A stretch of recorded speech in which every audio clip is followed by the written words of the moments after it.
10 here, 12.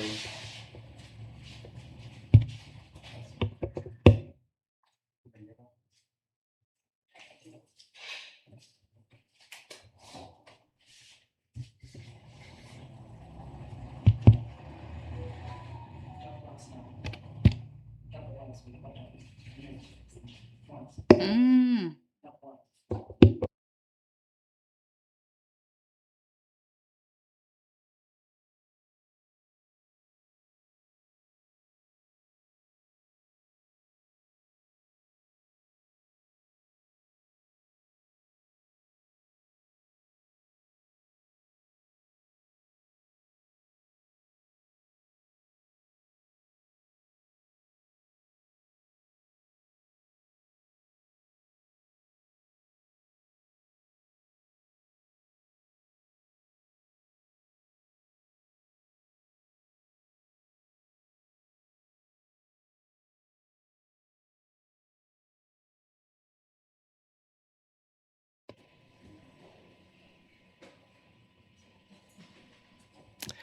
Good afternoon, ladies and gentlemen.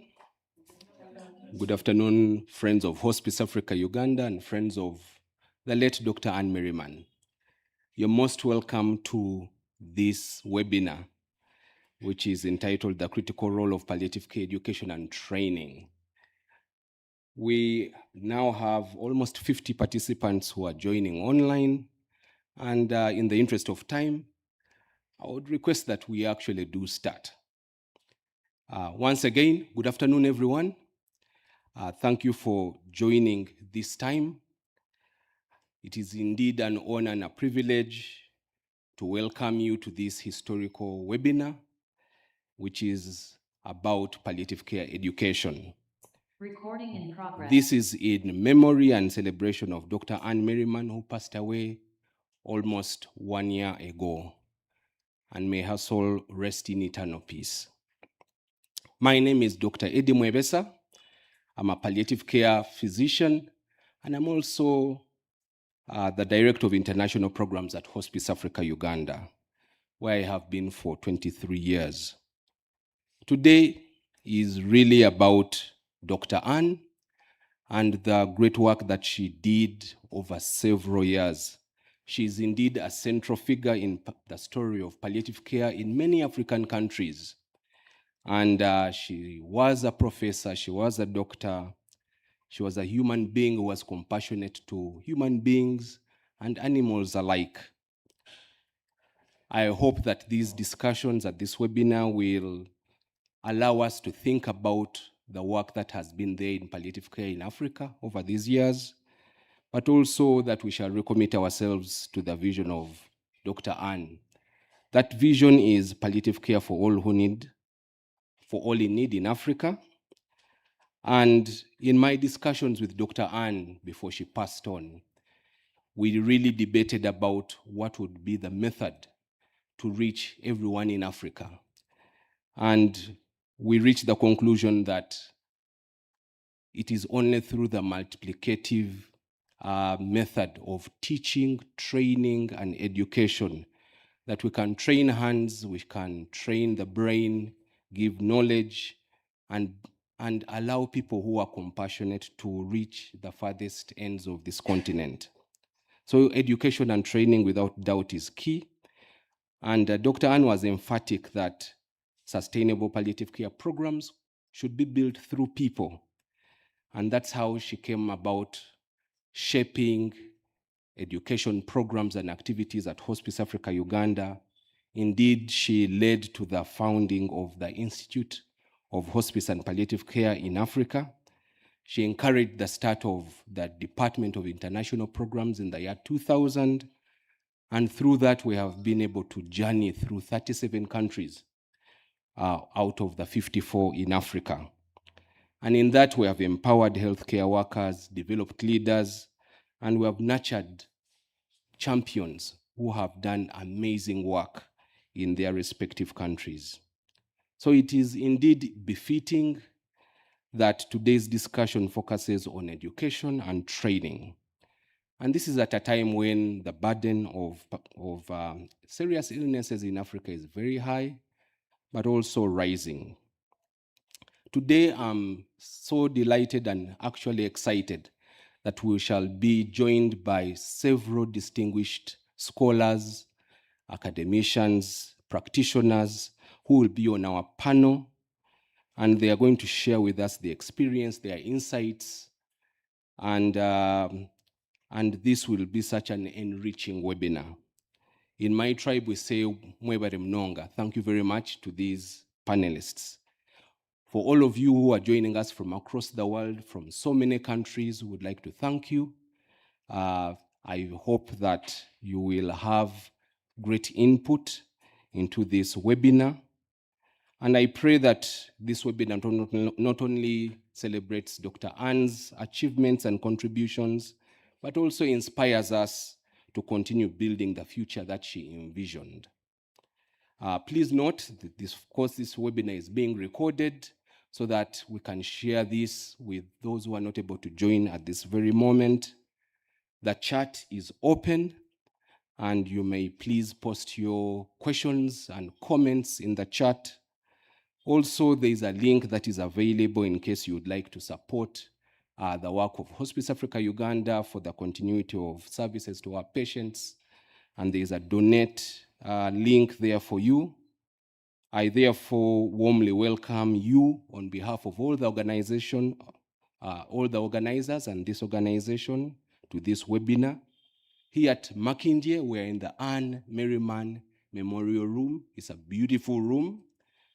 And we hope that the Holy Spirit will actually empower us and guide us as we hold this webinar, and that it will be a success. Now, Dr. Anne is a person who actually requires no introduction. You would have to be very new on this continent if you didn't know Dr. Anne, or you would not have interacted with anyone needing palliative care.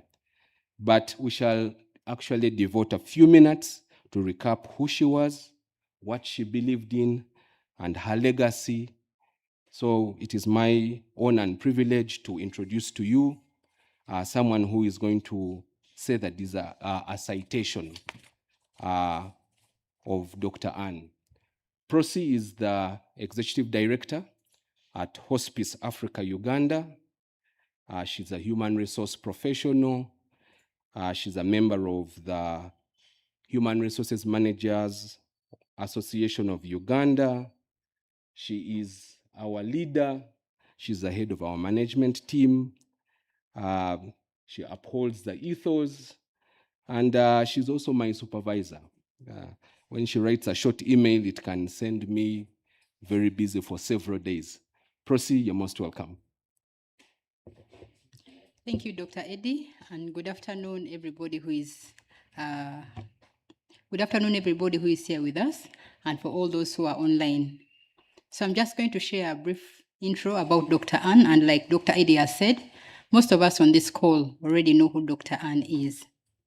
So born in Liverpool in 1935, Dr. Anne's professional journey spanned continents and disciplines. During her time in Singapore, she made the most significant contribution to global palliative care. She developed an affordable oral morphine solution formula, which later became central to the model she introduced in Africa, enabling effective low-cost pain relief for patients with life-limiting illnesses. Africa became the heart of her life's work, devoting 42 years to the continent and an extraordinary 32 in Uganda. In 1993, she chose Uganda as the base of the model that she would demonstrate how palliative care could be delivered across Africa. At that time, palliative care existed only in 3 countries, but today it is present in at least 37. Education and capacity building were central in her mission, and in 1994, she introduced palliative medicine in the undergraduate curriculum at Makerere University, followed by postgraduate training programs within the same university. She extended this training to other regions, supporting initiatives in mobile hospice in Bara and Little Hospice Hoima. She firmly believed that lasting impact would not come from a single institution, but from empowering health workers with knowledge, skills, and confidence to provide compassionate palliative care. She invested deeply in developing people. She championed education as a strategic pillar of Hospice Africa Uganda. Thousands of professionals across Africa have been trained, creating a ripple effect that continues to strengthen palliative care systems today. Her influence in Uganda is monumental. Establishing the Palliative Care Association of Uganda in 1999, she supported the commencement of the Molago/Makerere University Palliative Care Unit, creation of the Institute of Hospice and Palliative Care in Africa, which continues to train professionals from across the continent. Dr. Ann's reach was also continent-wide because she supported the establishment of the African Palliative Care Association. Under her leadership and with her wise guidance, Uganda gained international recognition as a leader in palliative care. The 2014 Global Atlas by the World Health Organization and the World Hospice and Palliative Care Alliance ranked Uganda among the most integrated palliative care systems in Africa, comparable to USA, UK, and Australia. Her pioneering work and undisputed impact were recognized at the highest level in this country. She was posthumously awarded a medal by the President of the country, His Excellency Yoweri Museveni, on 9th June 2025 for the lifelong service she rendered to the country. Dr. Ann's legacy is not only found in institutions, policies, or statistics, but in the millions of lives relieved from pain and suffering.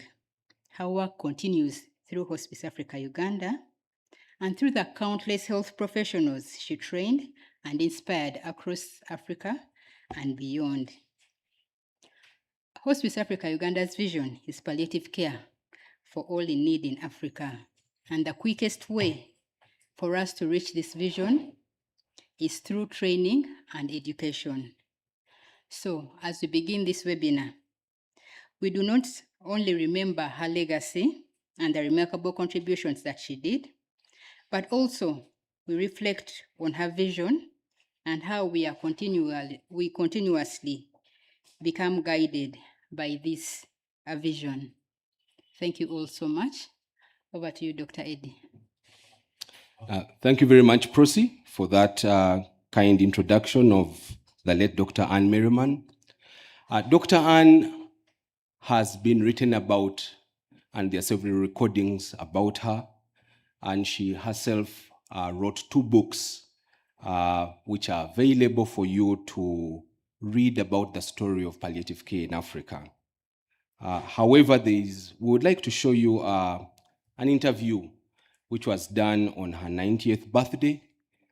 This interview was conducted by Miriam Donoghue. Miriam is an Irish journalist and a media consultant. She's a friend of Hospice Africa Uganda, and she actually wrote shortly after coming to Uganda and going on home visits with patients a reflective article called From Kilkenny to Kampala. And this is available. So if you can read it, that would be wonderful. She has volunteered on many projects here in Uganda, and we're delighted that she recorded something that is available for us to watch and hear Dr. Ann's thoughts. So please let us listen and watch a 5-minute video about Dr. Ann so that we have a more rounded understanding of who she was and what she was up to.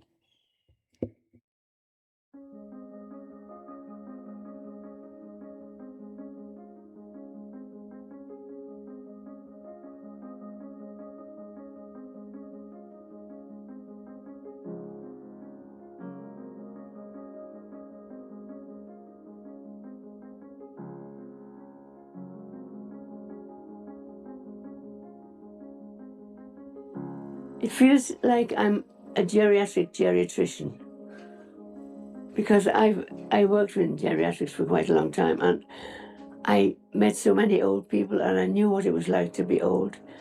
And now that it's happening to me, it's very realistic.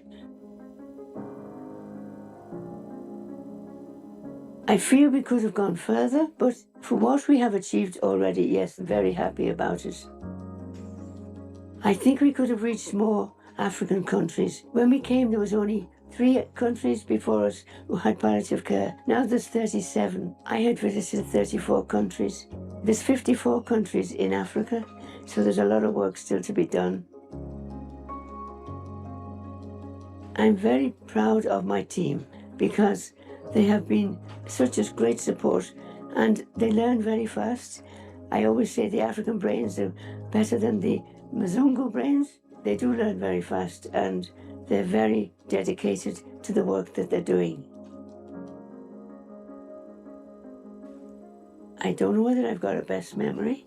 I think it's all been wonderful to work in Uganda. It's been a privilege, actually, to work here. When we started, we put the model in Uganda, and it has worked. We started the Palliative Care Association. That covers the whole of the country, and they do a great job. We also helped start the African Palliative Care Association, and they are doing very well as well. More than 50% of our patients are below the poverty line, and many of them can't pay. So we're having to pay for them. We run out of money so quickly, like that. You can help me with that one, the people I'm talking to, because we do really need funds. There's Hospice Africa UK, which is the founding organisation. There's Hospice Africa Ireland, there's Hospice Africa USA, and there's Hospice Africa France. Hospice Africa France supports the Francophone countries. When I think of our vision, palliative care for all in need in Africa, all, not just Uganda. That's why we have international programs. I'd like to be remembered just as me. Just as me, or the person that brought palliative care to Uganda, which allowed us to go to the other countries. So we've brought it now to so many countries, and every country I've been to, I just love going because they have different cultures, they have different beliefs, different finances. And yet, everybody that we reach out there, they love Hospice Africa, and they're available for us to speak to at any time. The one that stands out most is a recent one. She had 2 children with her. One was about 15 and one was about 10, I think. And she said to me, "I'm a prostitute." I immediately thought of Jesus and the Good Samaritan, not the Good Samaritan, the Bad Samaritan. The Samaritan lady at the well. And she said, "And I have 2 children. And the eldest one, the 15-year-old, has Down syndrome, and the other one, the 10-year-old, is paraplegic. He can't use his legs at all." And she had nowhere to live. And she was going down the road, asking people could they give them shelter for the night, and they might let them have a shed or something if they had a shed. And I thought, we are really needed here. You know, the needs in Africa are huge, and there's a problem in that people don't want to give money to Africa because they think it's very corrupt. The other problem is palliative care is the lowest priority in health, and when you're looking to a health organisation for funding, you're at the bottom. The team is my inspiration. The team here, they're working so hard and they're always available. You know, now that I'm old and frail, there's always somebody to come to help me. But they also like that with all the patients. Pray for our work, that it will extend to all of Africa. Please donate if you can, because every patient deserves treatment, and the majority of us have not ever seen a medical worker in their lives because it costs so much to go to hospital. If you were given one wish for your birthday, what would that be? Every year, coming up now, we visit at least 3 more countries, and gradually get it that the 54 countries fulfills our vision of palliative care for all in need in Africa.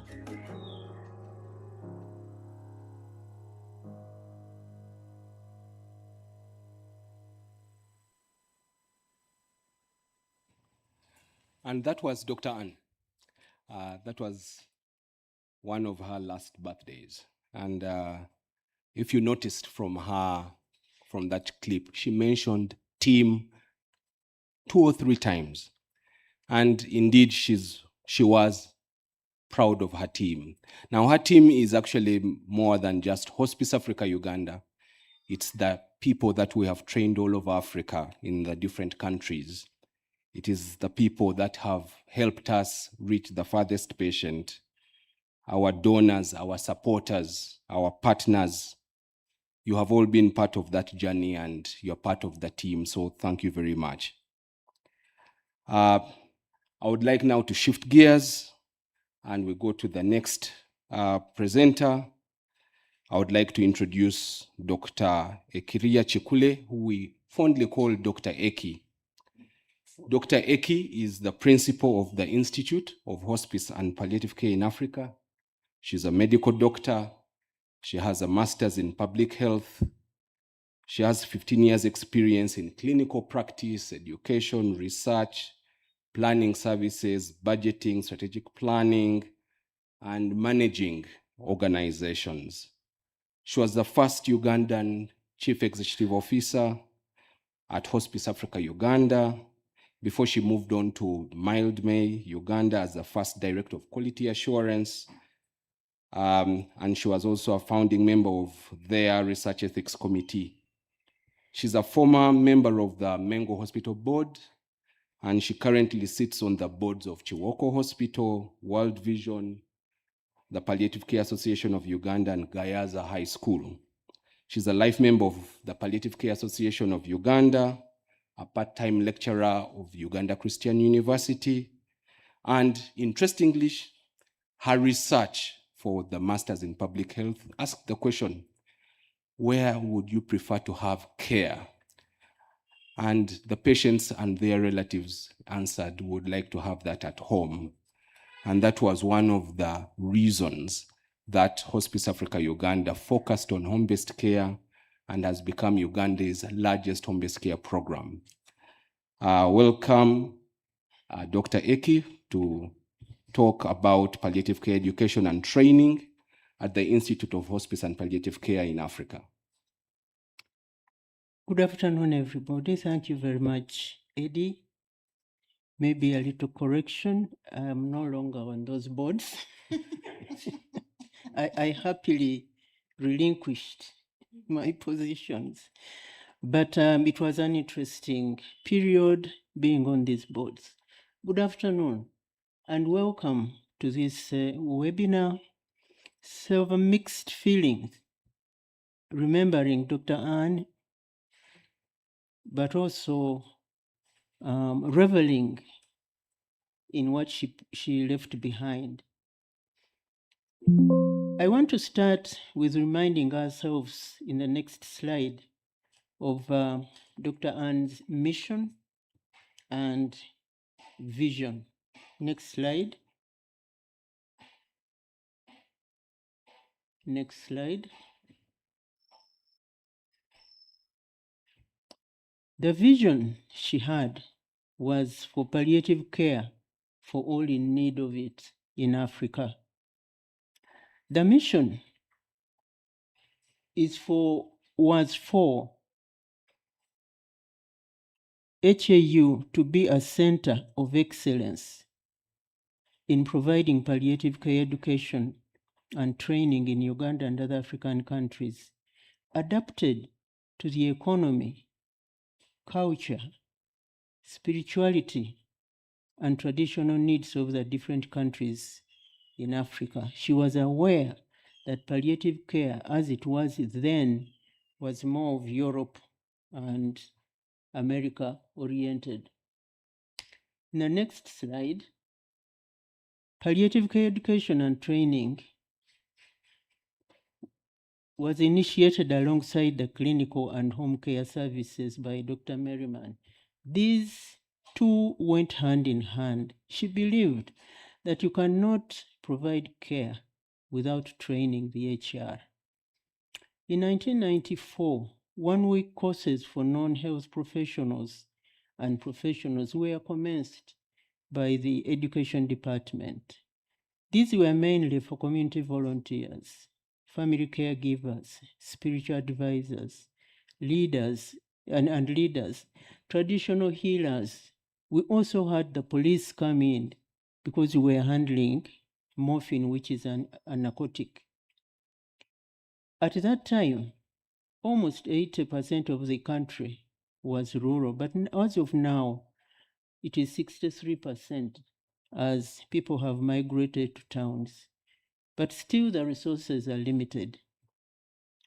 Uganda was the first African country to follow the WHO guidelines and prioritize palliative care and essential clinical services in the National Health Plan of 2001 to 2005. The Education Department became the Institute of Hospice and Palliative Care in Africa in 2009. So just going back a bit about the history of the Institute, it was affiliated to Makerere University School of Medicine in 2004. This meant that we trained and Makerere awarded, and it still goes on up to now. In 2009, the Institute was recognized by the National Council for Higher Education as a tertiary institution of higher learning and granted a provisional license to offer diplomas and degrees in affiliation with Makerere University. This institution is the only one offering academic programs in palliative care in sub-Saharan Africa, outside South Africa. Sometimes when we say sub-Saharan Africa, people are reminded South Africa, and yet South Africa doesn't think they are part of the sub-Saharan Africa. So it's important for people to appreciate that palliative care adds life to days, not days to life. Palliative care does not necessarily prolong life, but we make each day the person lives matter. There are two components in palliative care training. There is training, but also education. In training, we give skills through placements, practicum. It's a hands-on time for whoever is being trained. And yet, palliative care education, we impart knowledge through lectures, assignments, presentations, and research. And for a palliative care practitioner, these two are necessary and they go together. Just a slide to show the kind of integration training and service delivery have here at hospice. Dr. Merriman understood the importance of trained human resource in any patient care services. So she started, as I said, the clinical care and training together. They are Siamese twins that you can't separate. The training is continuous as need for service grows and as various service providers come on board. Palliative care is multidisciplinary. I have tried to show the various levels of the social pyramid which the training serves. In the community, we train at a certificate level and also diploma level. Because here, patients are referred, communities are sensitized, and also some kind of palliative care takes place. So patients are cared for in the community at home. We also train for health facility services at diploma and bachelor's level. Here, services are provided, but also they are designed They are supported and they are spread to communities. We go to the top, government, where policies are formulated. And here we need people with master's and doctorate degrees. But we also have the academia through research and training. Initially, our nurses would go and teach medical students until universities said no, diploma holders cannot teach our students. So that program was shelved until we could offer master's degrees, because this is the minimum qualification needed to train or teach medical students. So that's how we've been training from level to level, from certificates, diplomas, bachelors, masters, and soon we'll be having a PhD staff among us. The next slide shows the long courses we offer. The courses in blue are offered with Makerere University. It means that we teach the students here and they get a Makerere award through the affiliation arrangement. And those are the longest courses, as you see. The next slide shows the short courses. Here I want to highlight the palliative care initiator courses through the international programs. These are in two parts. We have the Francophone, those are French speakers, and the Anglophones. Now, through these programs, palliative care is taught to key people in communities who can then go ahead and sensitize others. We've had inquiries from people who have gone through the initiator courses and wanted to continue with the formal long courses. And this is a work in progress. But these are the short courses. The content of the course is determined by who is applying for applying for it. So when we look at the time ahead, what is it that we want to do? In the next slide, we want to make sure that the institute is strengthened. We want to see it marketed, but most important, we want to see the institute chartered. The charter is the highest form of recognition for a private institution in a country.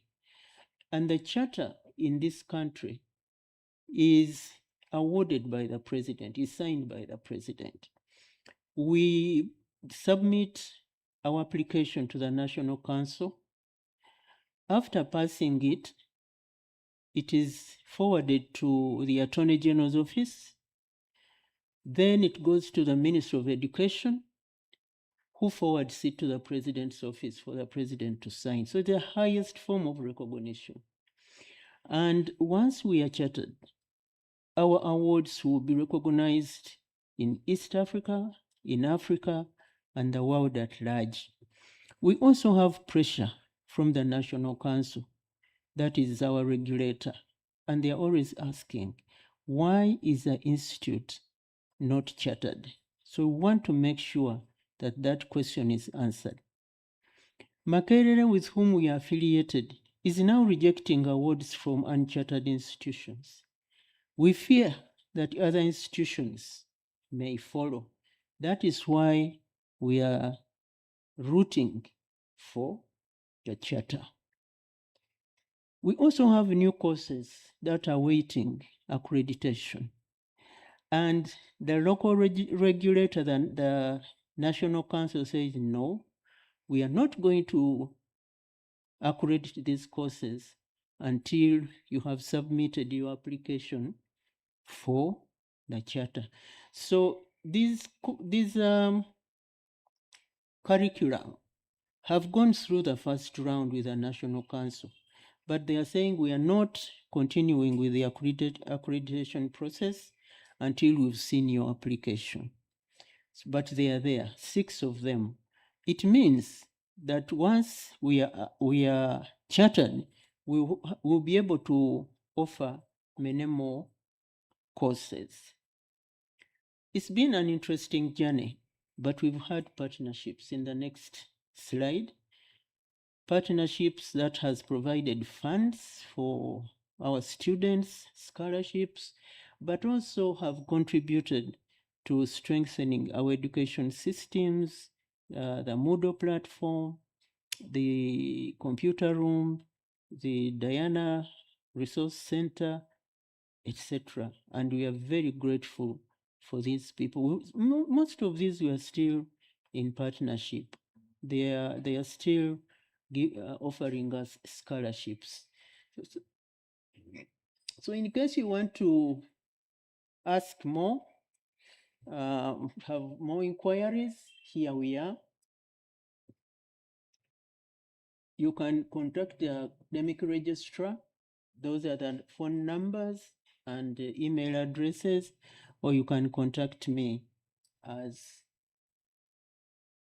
per slide. Thank you so much, ladies and gentlemen, for listening to me. Chair, I submit. Thank you very much, Dr. Eki.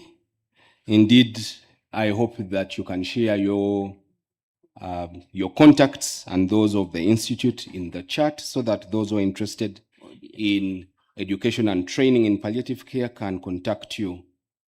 Of course, the Department of International Programs has also been at the forefront of training people from both Anglophone and Francophone Africa since the year 2000 when Dr. Anne founded the Department of International Programs. And we have had several cohorts of French and English-speaking participants on these courses. In 2023, we had the privilege of having our next speaker join the initiators course. Dr. Melvina Thompson is our next presenter. She is a senior resident doctor in the Department of Family Medicine and the Palliative Care Unit of Connaught Hospital in Sierra Leone. She's a consultant family physician and the head of the Palliative Care Unit in her hospital. She graduated in 2011 from the medical school and soon thereafter also completed her residency in family medicine with the West African College of Physicians. She has been recognized locally and internationally for her contributions to healthcare and palliative care. We are proud of her for being an alumnus of our initiators course. And while she was here with a colleague who is a pharmacist, they actually did an action plan.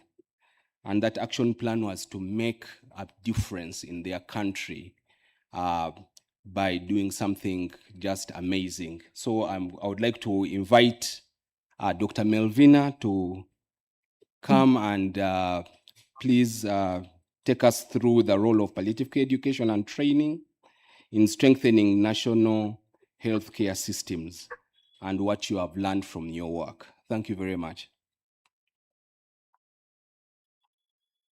Good afternoon, everybody.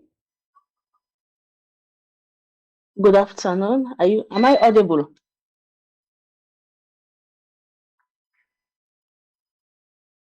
Yes, Dr. Melvina, Hello? you're audible. Am I? You're audible and we can see you. Good afternoon. Good afternoon, everybody. Thank you very much, Dr. Eddie, for such a great introduction. I'm happy to be part of this webinar. Can I have my slides, please?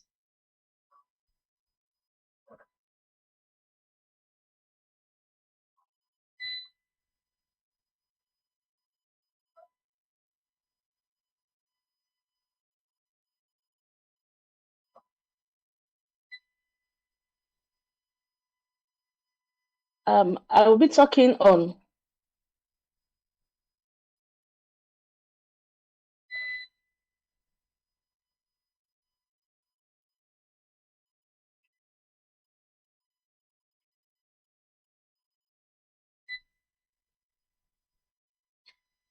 I'll be talking on the role of palliative care, education and training in strengthening national healthcare system. I work at Connaught Hospital. I'm a consultant family physician, and I'm currently the head of the palliative care unit. Next slide, please. This is just a slide to show Dr. Anne Merriman, who we are all celebrating today. And this other slide, we will discuss it as we in the next slides. Next one. So for most people that don't know where I'm talking from Sierra Leone, which is on the west coast of Africa. We are bounded by Guinea and Liberia. For our health indices, non-communicable disease accounts for 34% of mortality, and we are a low and middle income country with a life expectancy of about 60 years. Next slide, please. So just a brief history of palliative care in my country. It started in 1995 at a private as a private entity at the Shepherd Hospital, which is about few kilometers outside the capital city, Freetown. And then in 2018, palliative care started in the teaching hospital that I'm working, Connaught Hospital, by a British general practitioner, Dr. Merriman, who used to be a friend of Dr. Anne Merriman. This picture shows the current team working at the Connaught Hospital palliative care. The person that is absent is our famous pharmacist, who we will see in the next slide. Next slide, please. So, Sierra Leone has been actively involved in both the online and the on-site courses of Hospice Africa and since 2022. Between 2022 and 2025, we have had 7 participants from Sierra Leone that have been sponsored to do the on-site placement. 2023, like Dr. Eddie said, there was a doctor and a pharmacist who were the representative from Sierra Leone. Next slide. So as he said earlier, our action plans were number 1, to commence production of morphine. We had already did the background work, so we wanted to commence the production of morphine. We had to commence training of health workers in palliative care. We had to review our documentation at the palliative care unit so that it will be at par with what is happening in Uganda and other countries, and also advocate for the integration of palliative care in the curriculum. Next slide. So when we were during the placement, we were fortunate to see a production of morphine, the local production of morphine. And so we came to Sierra Leone and we adopted the Hospice Africa Uganda model, which is the kitchen sink method. A British charity, Palliative Care Sierra Leone, helped us purchased the morphine powder for us. We imported the morphine powder from Kenya because which was as a result of help from Hospice Africa and PICAO. They guided us towards that. We got our import license for the morphine in August 2023. And after nearly 6 months, our 1 kilogram of morphine powder arrived. And 6 months also after that, we did our first production. This is the bottle of our first production, which is 200 mils of the 5 in 5 milligram morphine solution. Next slide. So what we did was we wanted to start on a small scale. So from small, and we gradually increase. So as I said earlier, we did 200 mils bottle of 5 in 5 milligram of oral morphine solution. We ensured that we had proper record keeping so that we prevented stock outs and abuse. We are enforcing that we have standard operating procedures, and we are thinking about the need for sustainability because we already have the morphine, but there is cost. We have cost implication of the production process, and the charity that supports us may dwindle their support. This photo shows the pharmacist doing the production. Next slide, please. So since 2024, we have done 5 production. Unfortunately, we had the largest production about 2 weeks ago, the 1st of May, and we have a total of 1,200 bottles of 200 ml of oral morphine solution. Next slide.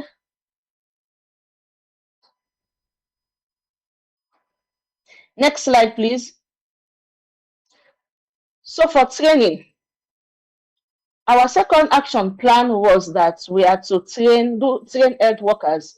We realized that most health workers are not aware of palliative care.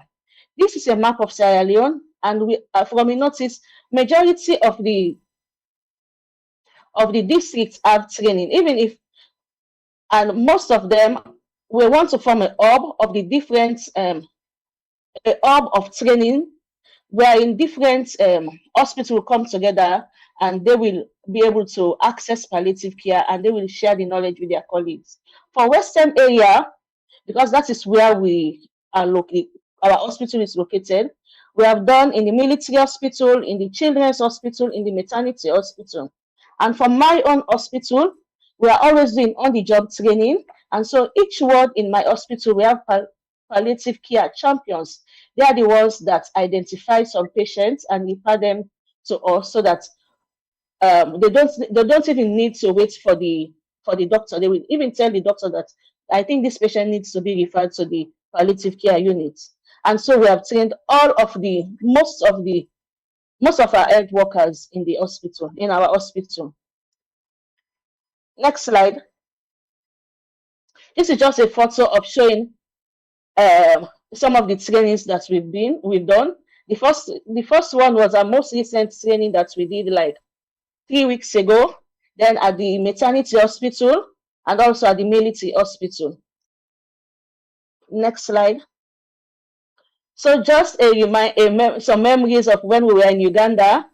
The first picture showed when we went to Pikau. We are very grateful to Pikau, and also when we visited Dr. Anne and had a good time in our house. Next slide.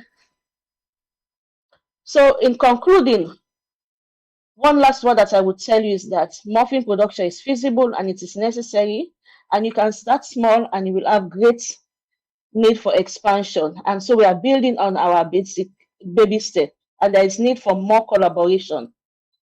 Next slide. We want to acknowledge these people, Dr. Bond, Palliative Care Sierra Leone, the Hospice Africa Uganda International Hospice, Palliative Ministry of Health, Mercy Ship, as they are in Sierra Leone, and they've been helping us with some logistics doing our own home visits. The Medical Supplies Agency, our Connaught Hospital Management Team, and also our patients. So I just thank you for everything.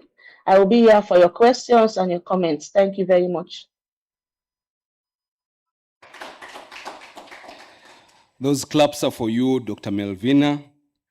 I have been to both Shepherd's Hospice and Connaught Hospital, and I can attest that there is a lot going on there and there is a lot of progress going on in Sierra Leone. Just to re-echo our thanks to Dr. Merriman and several other partners who have made that progress a reality. Congratulations. I think we can see how education and training has actually directly translated into a difference for patients and their families. And this has been very ably demonstrated by Dr. Melvina in the case of Sierra Leone. So keep it up in Sierra Leone. Ladies and gentlemen, I would like to introduce our next speaker. This is Dr. Eve Namisango. I hope she's available. Is she on? Dr. Eve Namisango is the Executive Director of the African Palliative Care Association.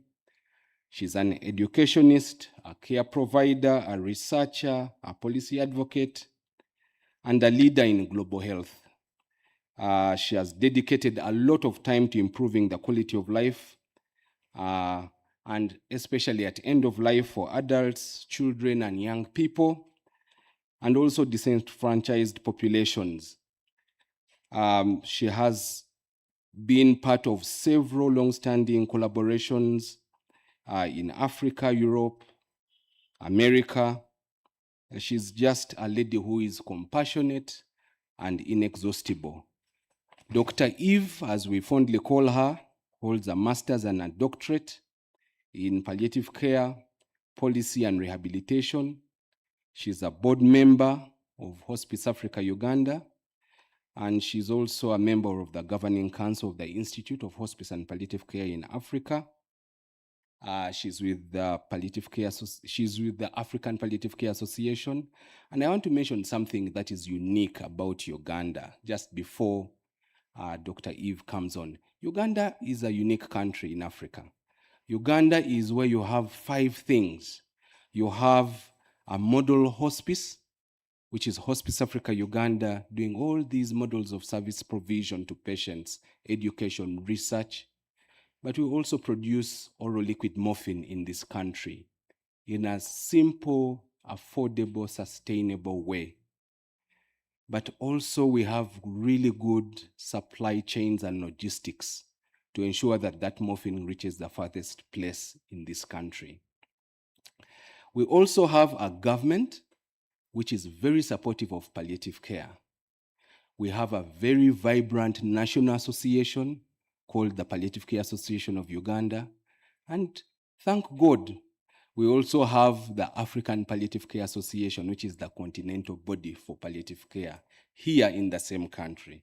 So we are unique, and I would like to, on that note, invite Dr. Eve to present about the status and the future of palliative care education and training in Africa. Dr. Eve, you're most welcome.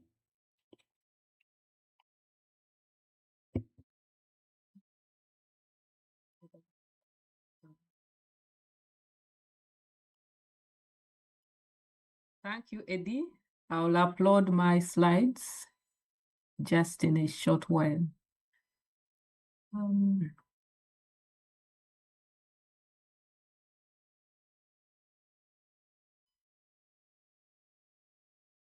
I'll kindly request whoever is in charge to let Professor Richard Harding in. I think he's in the lobby.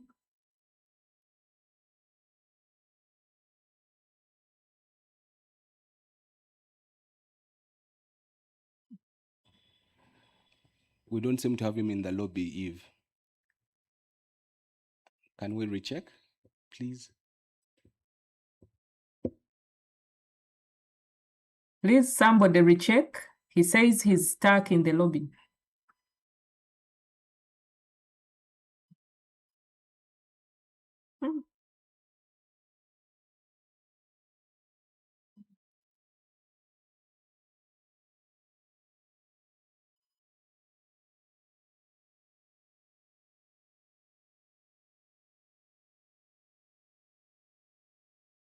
And Eddie, thank you for the very kind introduction. And indeed, I'm delighted to briefly talk about education. As an educationist, I'm very passionate about this area. And we thank Hospice Africa Uganda for taking the leadership on educating the future workforce for the African continent. And I'll start by saying that this is a shared journey because Professor Merriman was one of the great brains behind the establishment of the African Palliative Care Association. And as we celebrate the 20 years, we really celebrate Professor Merriman, who thought about the idea of having a regional association that is going to bring everybody together and foster close collaboration towards the shared goal. And I'll start by talking about the initiative. We know that education is one of the World Health Organization recognized pillars for health system strengthening. And as our contribution towards that initiative, the African Palliative Care Association has been working very closely with the Institute of Hospice and Palliative Care in Africa. And through our partnership with Global Partners in Care and King's College London, we award scholarships for palliative care providers across Africa to undertake further training, which can lead to awarding of bachelor's or postgraduate degrees, and also for in-service training. And then I'm going to talk about the status of palliative care education in Africa. And this is informed by our most recent atlas for the status of palliative care development in Africa, which was disseminated at our 8th Palliative Care Conference last year. And as you can see from the glaring statistics, we have 5 of the 54 member states where palliative care is officially recognized as a medical specialty or subspecialty through national regulatory authorities.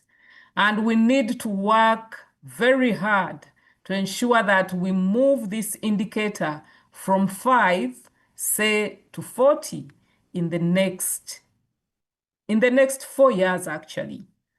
And the map also shows where we have palliative care as an option course, and it is available in several countries, like in South Africa, like in Egypt, and wherever you see a diamond shape in red, palliative care is one of the optional courses availed in education. And we see gaps, or where we see light, very light orange colors, and there is no palliative care education in those countries. Therefore, we need to support the Mother Institute and all the emerging institutions that are striving to provide education for our health workforce. And then 4 out of the 54 member states have other kind of diplomas which are officially recognized. For example, some have certification of professional category or of the job position.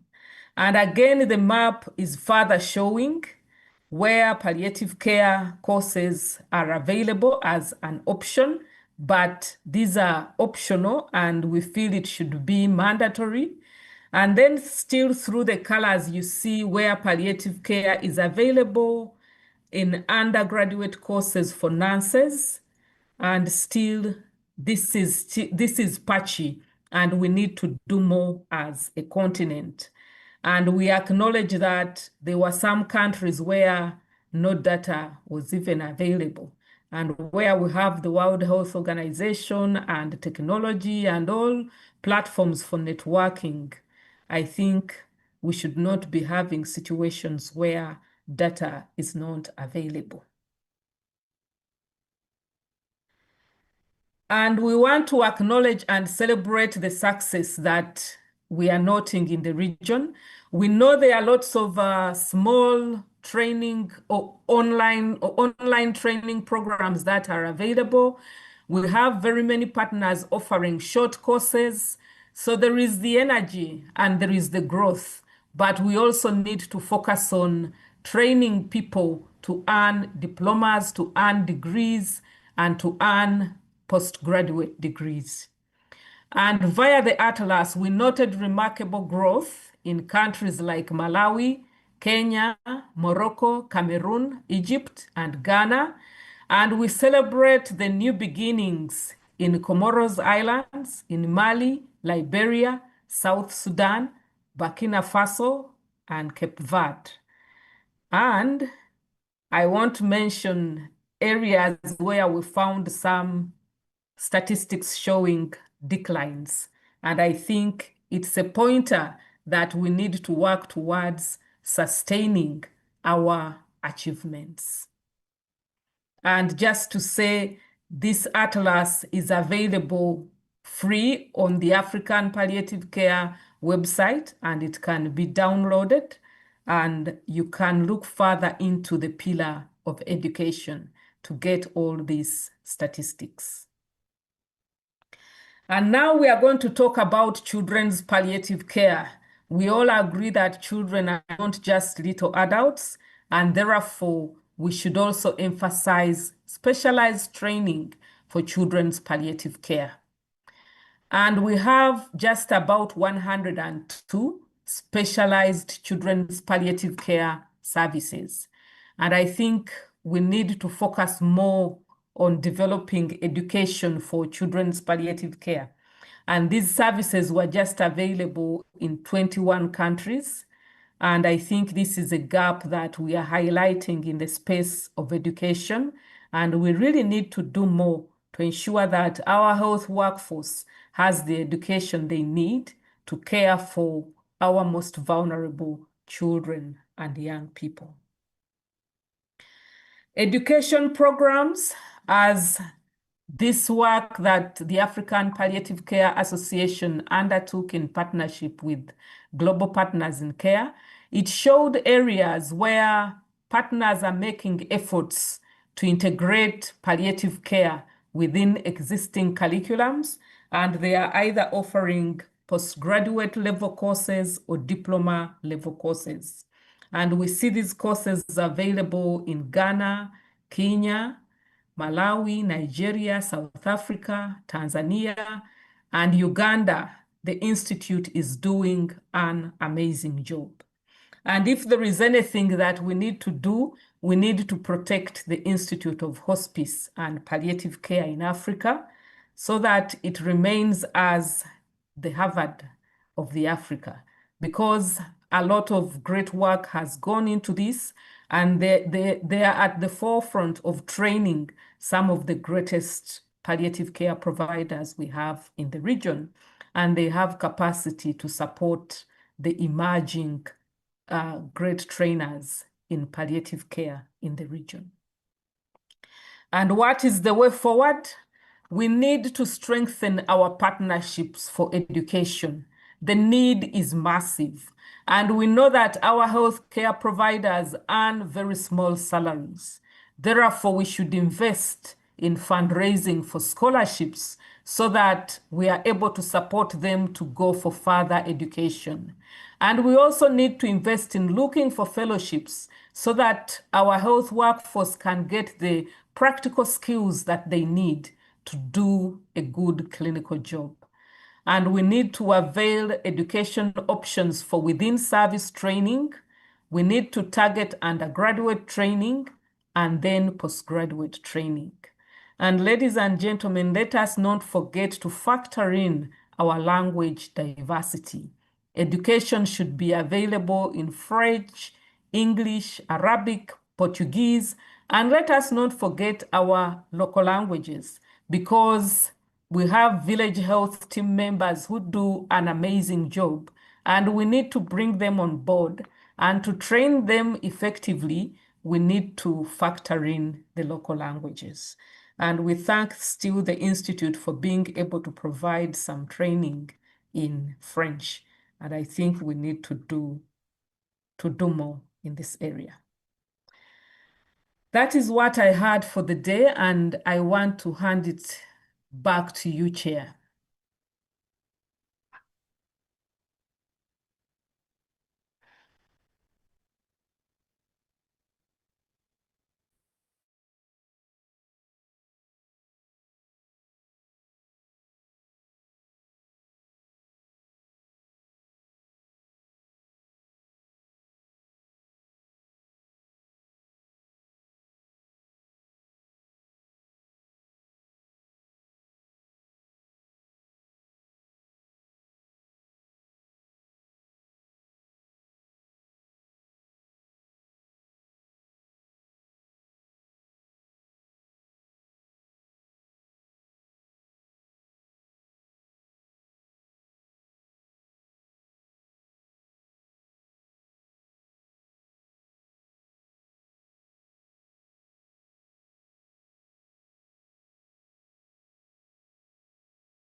He's really passionate about palliative care policy. He's a very strong proponent for ensuring integration of palliative care into the services of different countries of Africa, but particularly of Uganda. And he has spearheaded several. Who? Okay. And Mark has also been at the forefront of several initiatives, including the compassionate communities. And his name actually is Mwesiga, which means he is reliable. And we rely on him to do several things, including being a resource person and a champion, knocking on doors of the Ministry of Health and some of the highest offices in this land to advance the work of palliative care. So Mark, you're most welcome to share with us your insights about palliative care education and training from the policy standpoint. You're most welcome. Yeah, thank you so much, Dr. Mwelesa, and I'm grateful that I am on this webinar. I have an echo, but I hope it's okay. I had done my beautiful slides, and Dr. Eki has done good justice to the question of palliative care education in our country. And I can only maybe share one of my slides that I had made, and then I posed the question, because I had posed it as a question, and I know majority of the people who are now watching us from the rest of Uganda perhaps would be interested in this important question that I had put down. And the question was, what would it take for us as Uganda to really, really meet the palliative care education and training need that we have as a country? What would it take? And Uganda, as Dr. Eve has said, has been hailed as a model of palliative care service delivery in our country, in Africa, in the region, and we continue to see Uganda, yes, developing, much as Dr. Mwebesa has just said, that we need to maintain the momentum. And in my next 5 minutes, which you gave me, if I can pose this question, what will it take for Uganda to fill the gap that we have for palliative care education and training? And I look at palliative care education and training not only in light of the slide that I am going to display now, but also in light of the fact that palliative care should be available for all of us to make sure that we see. I don't know whether my slide is there for you to see, or it's not able to be seen, because I took a look at the Ugandan National Health Facility Register. And when you look at the Ugandan National Health Facility Register, our facilities right now in the country, we talk about 6,700 to 800 health facilities in our country. Now, that is not something small. The number is big. This is the slide I am talking to you about, and it was like one of my last slides. In 2023, the Ministry of Public Service put out a structure that is talking about qualified palliative care providers at the tertiary level, going down up to Health Center 3. And when you look at where they have concentrated, the government of Uganda is concentrating on palliative care being delivered through primary health care. And the primary health care models for the delivery of palliative care in our country have been strengthened at Health Center 3 and Health Center 4, because the government is trying to phase out Health Center 2. Now, that is over 2,000 health facilities that we are talking about that need a palliative care nurse who is qualified. And so what will it take for us as a country to get there? That is only for health facilities.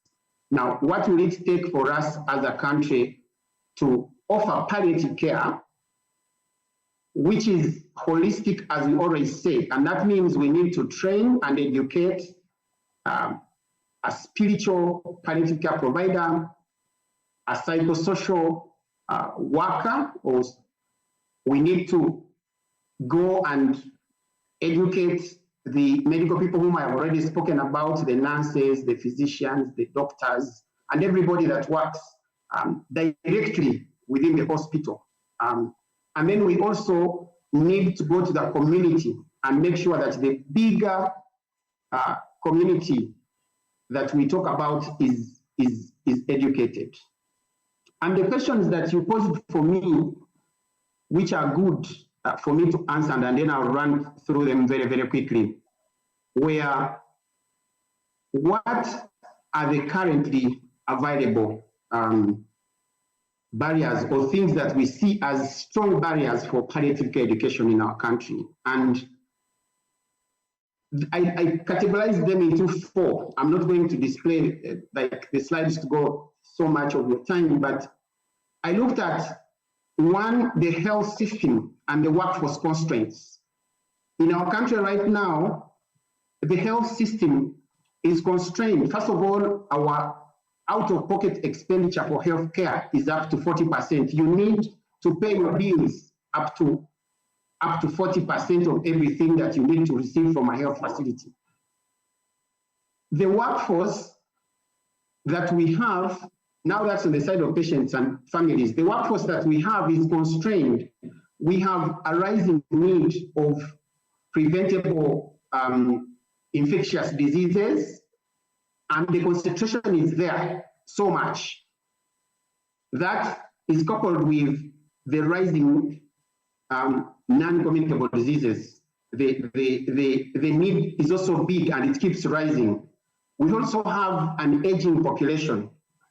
So that is a constraint that I saw, is our health workforce and our health system is constrained to the extent that if anybody wanted to come and do training in palliative care, with all these priorities that are surrounding a health facility, the health facility is not able to release this person. So that need is there. The unmet need, the disparities, the growth projections, the pain management gaps, the regional focus on Africa, the focus on Uganda. Of course, I talk about the fact that over 500,000 people need palliative care in our country.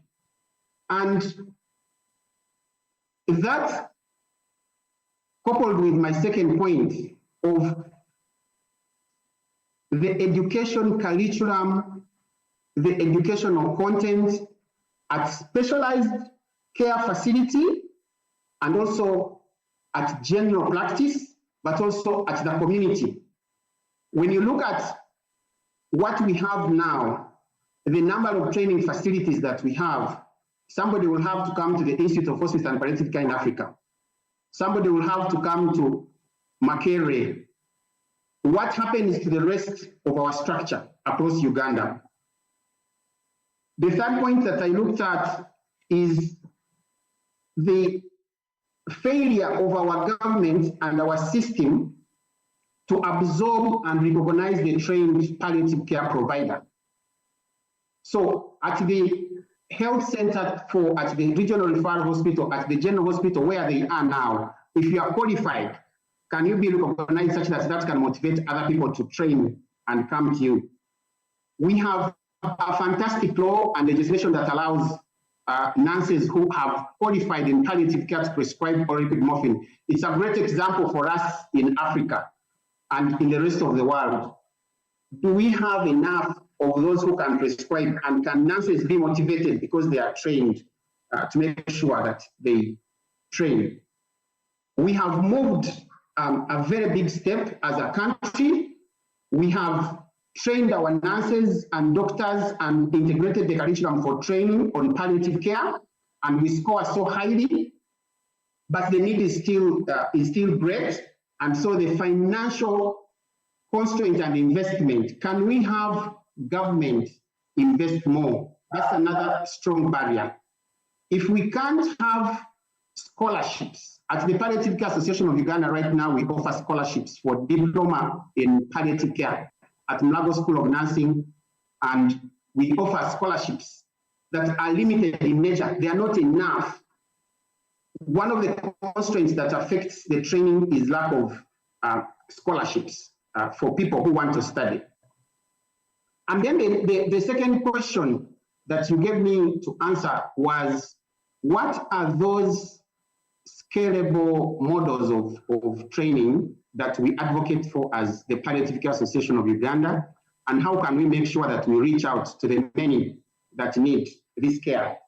When I was looking at that, and as everybody has presented since we began, we look at specialized palliative care training, we look at general practice or training that enables practitioners to offer general care, but with a concept of palliative care. And then we look at best skills for volunteers, for chaplains, for spiritual leaders in the community. We need to make sure that the curriculums that are developed and that are being utilized are continuously being updated. We need to have more trainers and more tutors. Our niche now as the Palliative Care Association of Uganda has been to say we need more facilitators, we need more trainers, and Dr. Eki has spoken about it. She has mentioned that we need to have more people who train. Right now, every other facility in our country, which is training nursing, which is training clinical medicine, has an integrated palliative care course. We need to see that those who are training are qualified to deliver the training. We need to have more of in-service, the courses that allow people who are doing work to study and they can continue to thrive. We need to strengthen our district support supervision and mechanisms.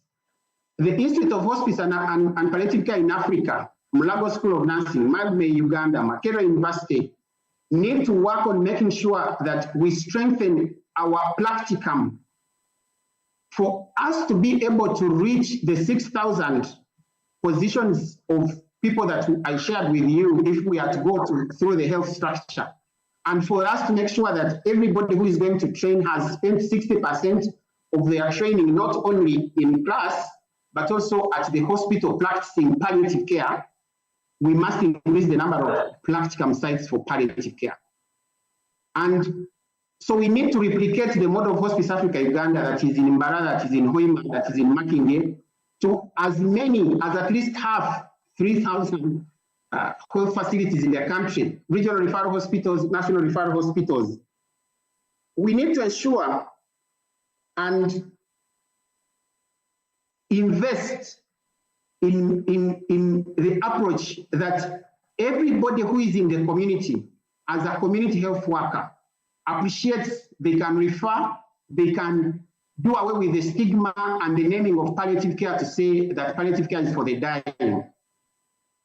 And we need to make sure that the leadership of our countries, especially in Africa and in Uganda in particular, we borrow from the HIV model, we borrow from the non-communicable disease and health promotion models and public health models, that the pulpits of community events and engagement are talking about palliative care. And so it is a service that people can join and appreciate.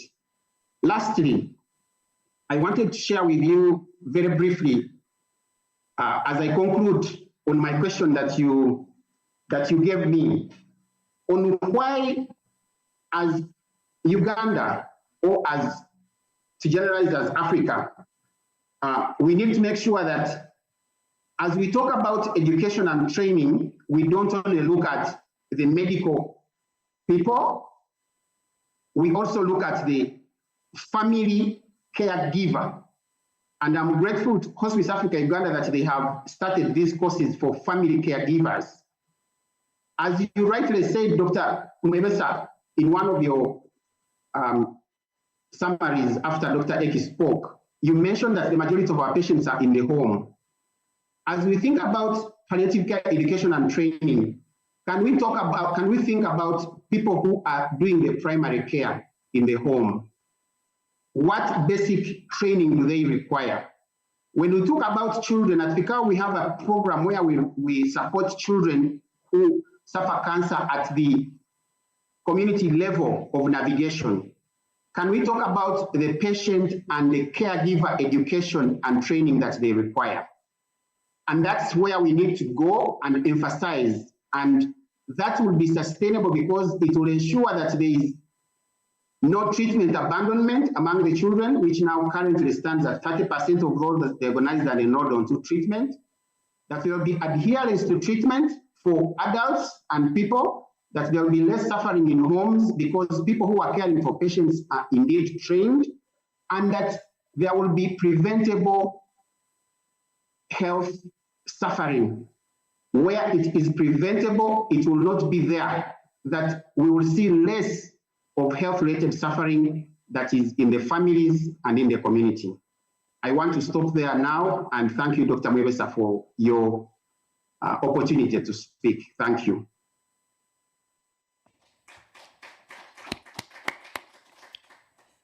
Thank you very much, Mark. Mark and Eve have opened what I would call a can of worms. They have both told us how, how they are reverse of trends of palliative care education and training in Uganda. And the important question I think that is needing to be answered, and I can see some of the messages coming into the chat, is what will it take to fill the gap of palliative care education and training? I mean, in medical practice, what you want to do when something like this happens is that you want to immediately first intervene on what is causing the decline, what is causing the deterioration of a patient. So we want to reverse the decline. We want to consolidate, protect the gains that we had already made, and then we want to catapult upwards and outwards. So I'm hoping that during the Q&A session, we'll have further discussion about what that practically looks like for Uganda and for some countries in Africa which are experiencing the same kind of trend. Thank you very much, Mark, for that.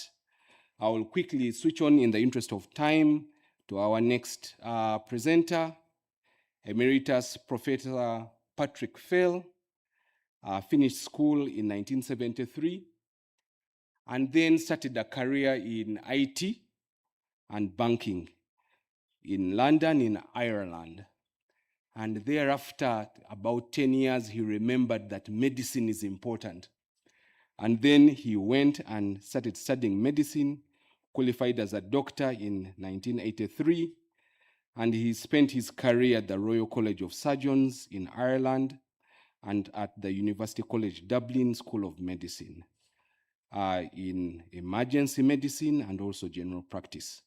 He led the international programs at UCD's Medicine School of Medicine for several years, and he was fortunate enough to speak with and meet Dr. Ann, and he actually was key in establishing the students' elective, and that program has been running between UCD and Hospice Africa Uganda for several years.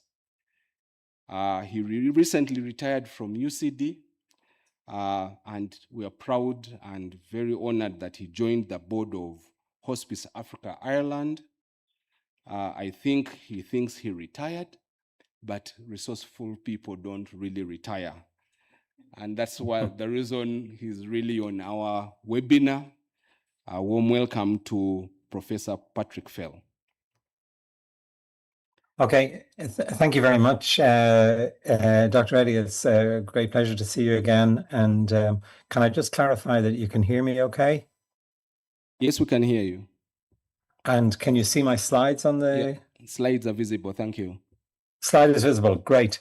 Well, look, folks, thank you very much. As Dr. Eddy so kindly said, I'm Patrick Fell, a recently retired Associate Dean of Medicine at University College Dublin, which was Dr. Anne Merriman's alma mater, as you all know. And I had the great honour to meet Dr. Merriman, it must be 20 years ago first, and we developed I think a great friendship and an enormous respect for Dr. Merriman on my part. But it's a pleasure today to speak about North-South collaboration, and in particular about the Summer Student Research Partnership with Hospice Africa Uganda and the insights that we've gained at University College Dublin. Well, let's see, how do I move this slide on? Oh, yes. So in UCD, for those of you, most of you don't know, we have a program called the Summer Student Research Award, which has placements in about 200 institutions around the world. And in 2018, Hospice Africa Uganda joined this network. And since then, 34 of our students have partaken in research project with HAU under joint supervision of a clinician in Uganda and a supervisor in UCD. And it was through that program that I first met Dr. Eddy, and we worked together on with a few of the students in the early days. Many of the projects have successfully mined data from the electronic patient record in HAU, which is very interesting. During COVID, projects were done online. Thankfully, we're now reverted to face-to-face. And the projects have resulted in excellent scientific publications. The student experience has been phenomenal from our perspective. The program facilitates students to have an opportunity to work across institutions, disciplines, and healthcare systems. And for many participants, it's their first experience of structured academic research, and often their first opportunity to collaborate beyond their own university environment. Let's see, move on slides. The North-South collaboration, it broadens perspectives. It really changes the students. None of the students have come back the same. They've come back improved with great vision.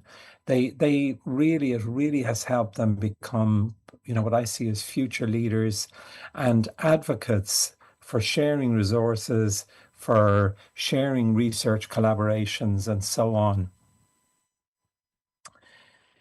The project also helped to create lasting professional and personal relationships. Many of the students maintain contacts with colleagues and mentors long after the summer program ends. Some go on to undertake further collaborative research, postgrad study, and clinical projects.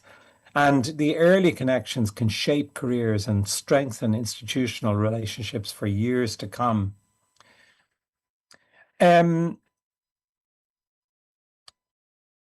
It's not without challenges, as anything when you're trying to get research projects going with students. There are always challenges, and there are particular challenges when we're working, say, between Ireland and Uganda. But with great cooperation from the team in Uganda and great cooperation from our team in UCD, I think we've got over all those.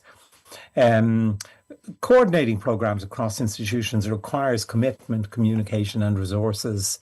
There are differences in the systems, in timelines, funding structures, but the benefits, in our experience, far outweigh the difficulties. The enthusiasm of the students and our colleagues in Uganda and the quality of the research outputs consistently remind us why these partnerships matter. They are so important. Looking ahead, there's enormous potential to expand these collaborations further. We can build larger interdisciplinary projects with joint funding applications and increase opportunities for clinical and translational research, hopefully. In closing, the Student Summer Research Partnership with HAU have shown us that North-South collaboration is both practical and transformative. It enriches education, strengthens research, and builds relationships that extend far beyond the single summer programme. Thank you very much.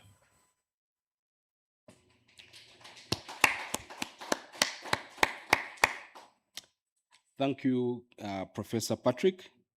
I think what you have also not told the audience is that after 8 years of this collaboration of Hospice Africa Uganda with the University College Dublin, the numbers have actually been going up every year.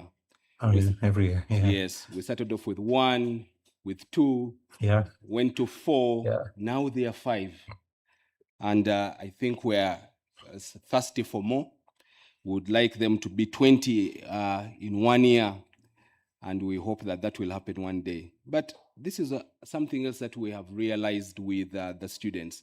The students who choose to come to Uganda for their summer electives are actually very brave. They have an international perspective, and they have a mind for global health. And I find that they are so open-minded that they could literally work anywhere in this world and in any setting.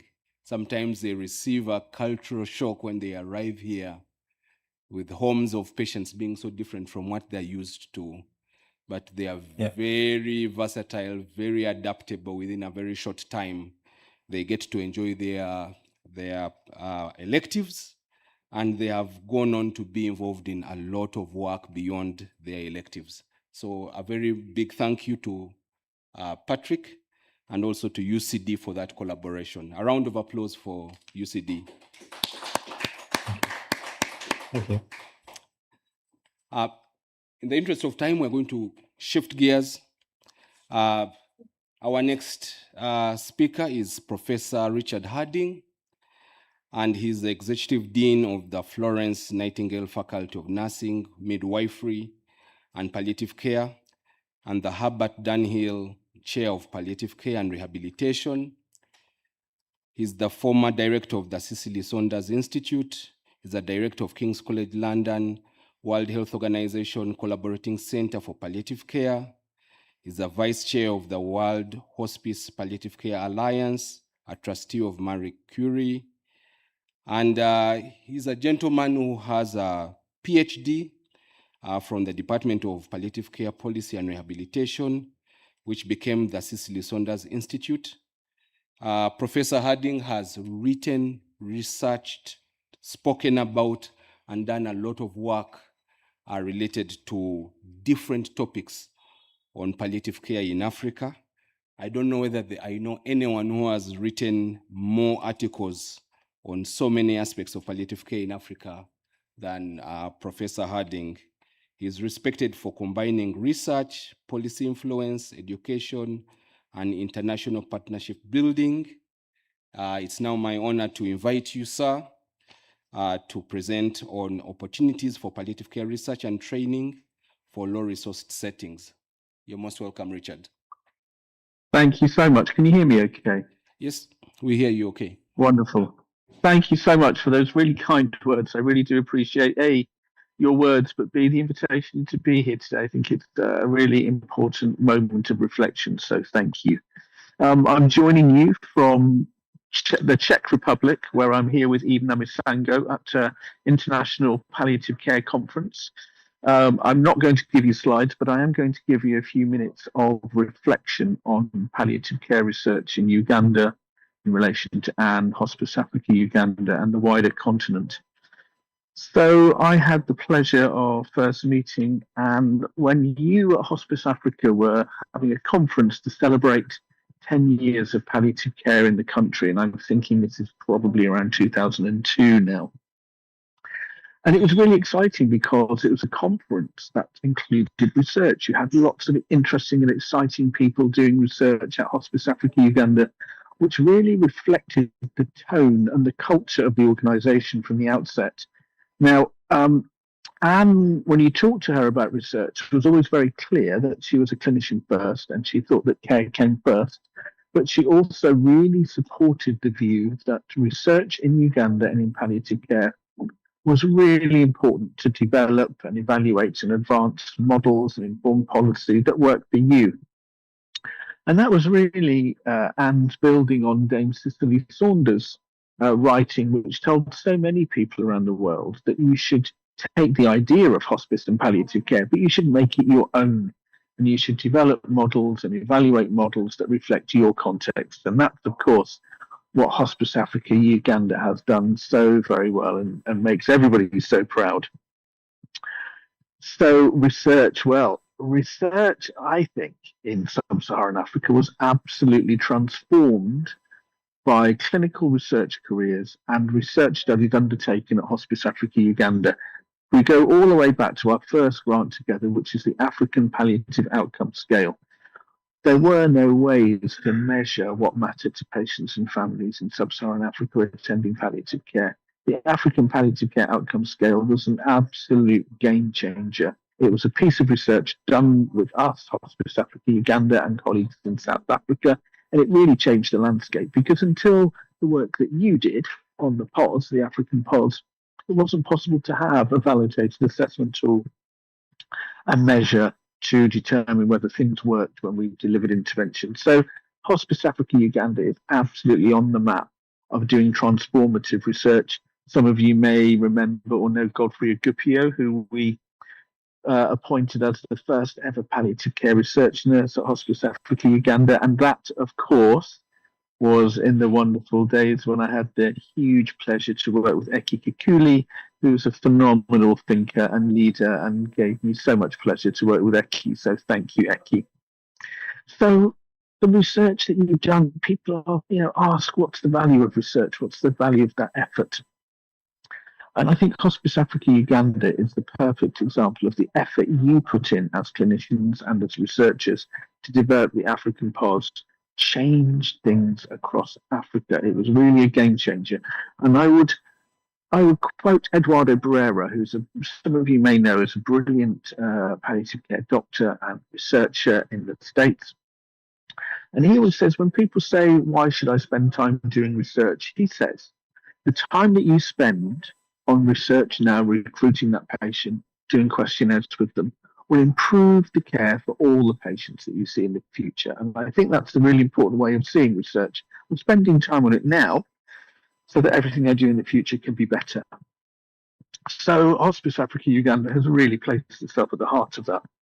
And I couldn't possibly talk to you without naming some of the names, and my apologies for not naming everybody. Now, you've heard from the phenomenal Eve Namisango, who we had the enormous pleasure to have at King's for her MSc.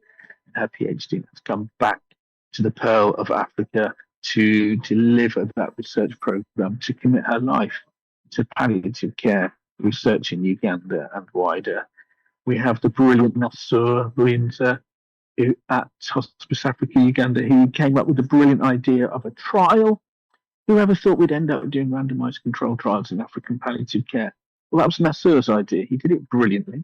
We had absolutely brilliant African statisticians and researchers at Kennedy on it, and comma, and that has gone on to change WHO policy. There is a new guideline based on a trial led out of Hospice Africa Uganda, which is phenomenal.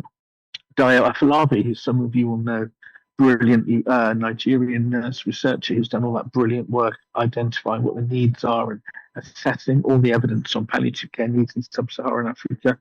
Kennedy Nkoma, who is my right-hand man and with which I couldn't do anything, a brilliant Malawian nurse who's got a phenomenal career in palliative care research. And we're here with Mary Abuafe, another Ghanaian nurse who's leading fantastic large cluster trials in West Africa. So the talent that has emerged from Africa in palliative care research. And all those people I've just talked about are clinicians, apart from Eve, who is a biostatistician, has been phenomenal. And I think the other thing that you do well, and I would encourage you to keep doing, is your links with Macquarie. I think it's fantastic that you're a hospice and you're a country that believes in the value of research. But I think the link to Macquarie has really, really strengthened you as well. And of course, you talked about education today, which is so, so strong. And we're delighted to be supporting through the GAP programme some of your MSc students who are doing.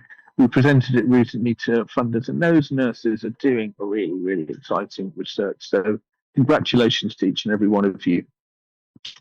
The other thing which I think you do in Uganda in an exemplary way is policy impact. Your links to government and your links to policymakers are absolutely unrivaled. And I urge, whenever I go to a meeting, there's always somebody from the ministry there. They are so engaged and knowledgeable. We take the example of the CPOS work we're doing now with children with palliative care needs. That's been adopted by the Ministry of Health through the brilliant work of APCA and Hospice Africa Uganda. So it's absolutely phenomenal what you've achieved, and I hope you will achieve more.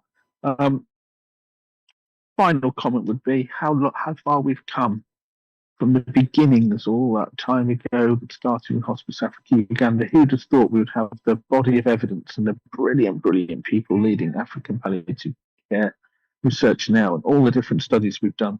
Look, it's still hard to get the money, but people respect us, respect you, as people that understand important clinical needs and are able to develop high quality research to answer them.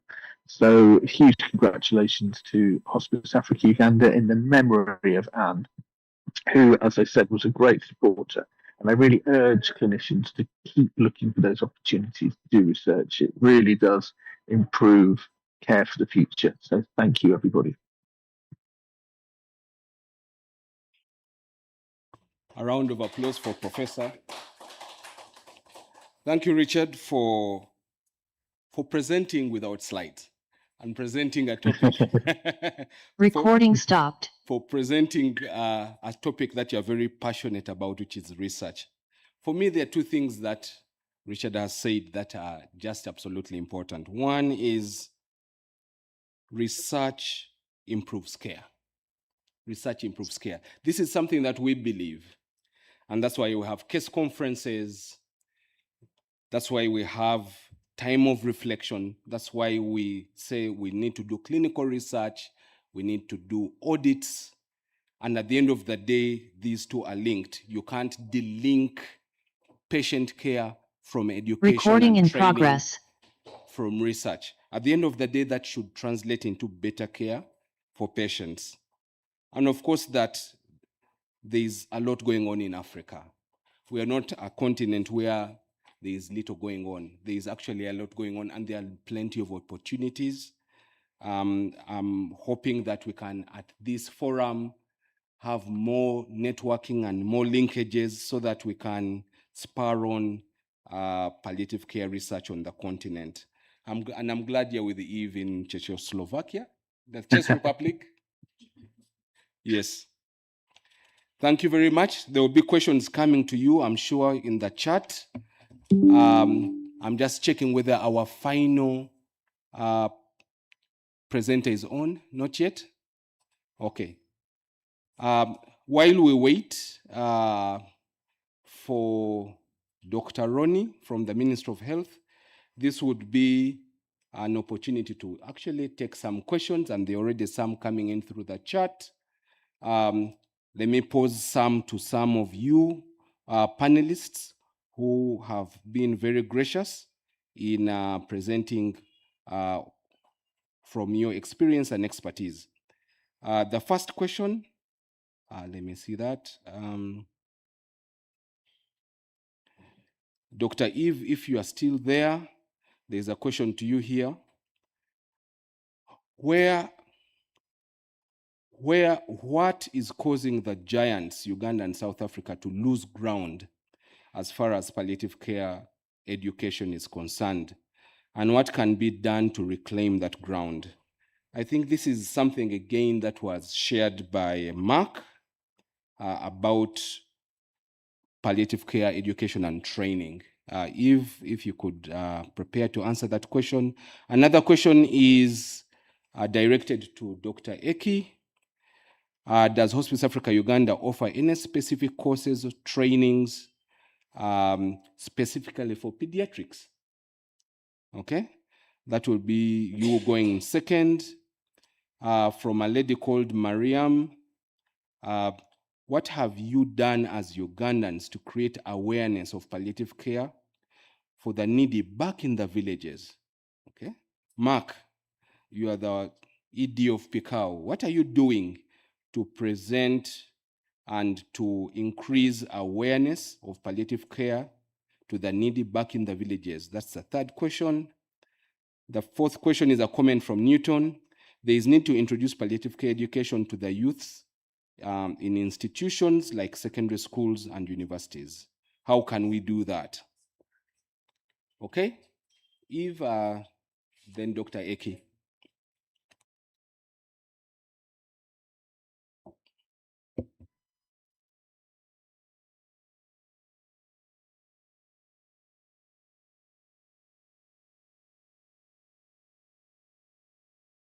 You can go first, Dr. Eki. Thank you very much, Chair. Yes, the short answer is yes. We do have a curriculum ready for postgraduate diploma in pediatric palliative care. We have also given short courses to nurses that are working in the NICU.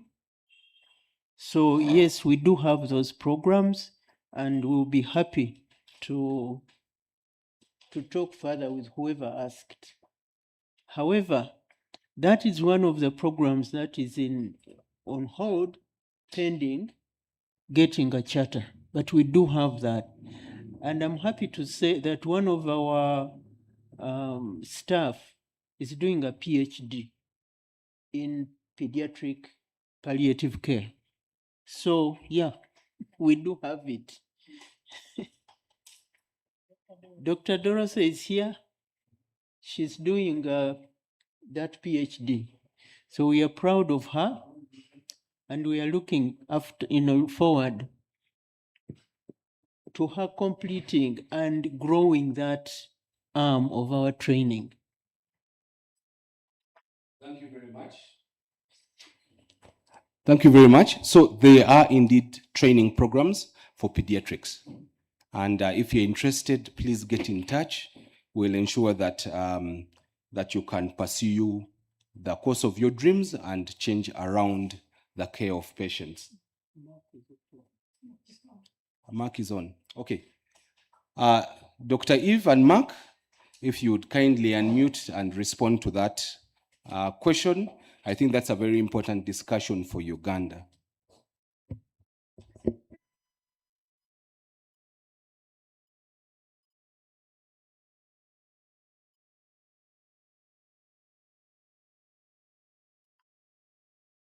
Dr. Melissa, I think I can go first. The question is very direct, and the question, one of the asks to me was, what are we doing to increase palliative care awareness in the community? I didn't go through the slide mentioned to you, but in this slide here that I have shared, that QR code, if anybody is on their screen and you scan it, it will give you at what we have developed at the Palliative Care Association of Uganda as the National Palliative Care Directory. Yes, some of the facilities have changed, the palliative care providers at that facility, but then we also give you the contact of the nearest health facility and the contact of the hospital where the palliative care unit was established, because it's a PDF document. Now, it is very important for us to go to the community and speak about palliative care and raise awareness. Now, we cannot do that alone. We are working with the Ministry of Health in the integration agenda, and as they speak about community health workers.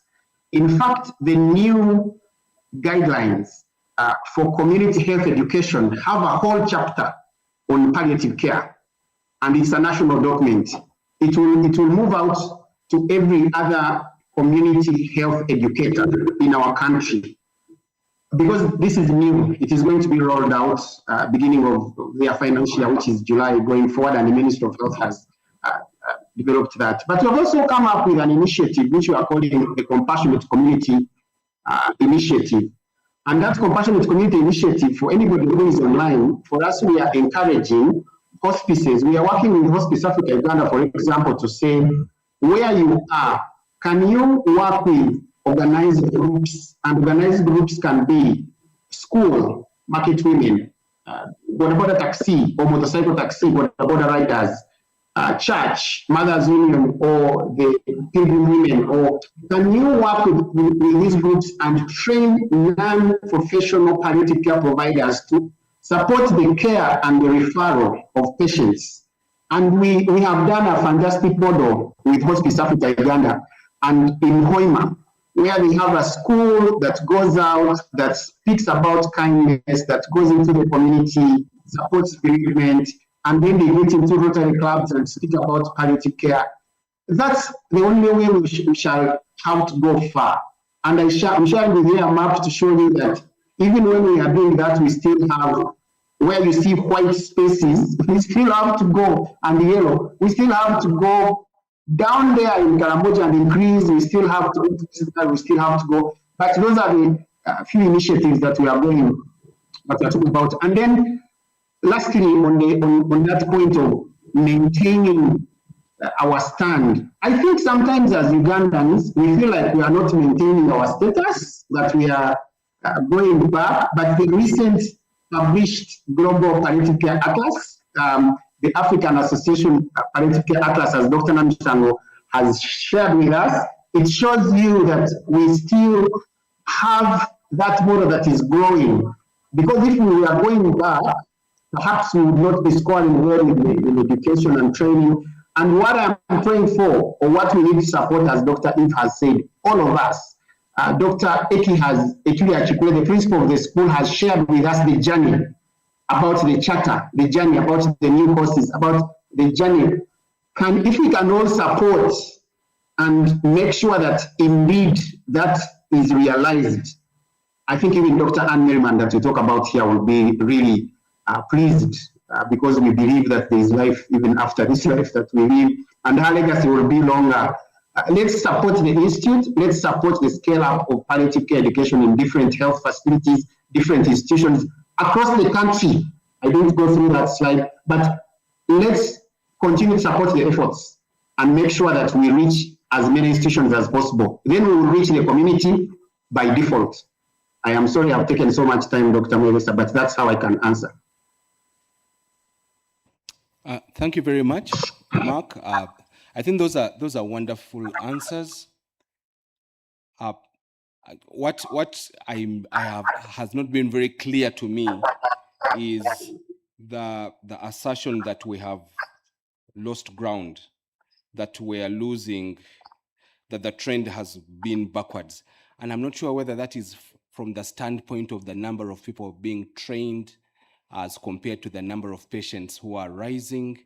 I was actually hoping that Dr. Eve Namisango would be able to share with us more insights on that one.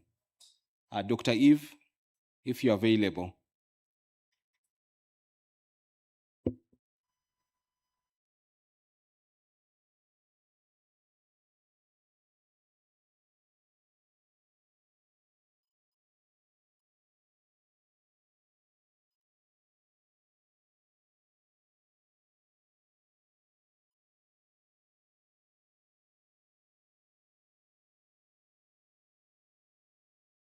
I don't believe we have Eve. Okay, a couple of other questions. Just a question for Dr. Melvina. Dr. Melvina, are you still there? In your experience in Sierra Leone, what has been the most significant barrier to advancing the palliative care agenda, especially for education? And what have you been able to do about it? How have you been creative?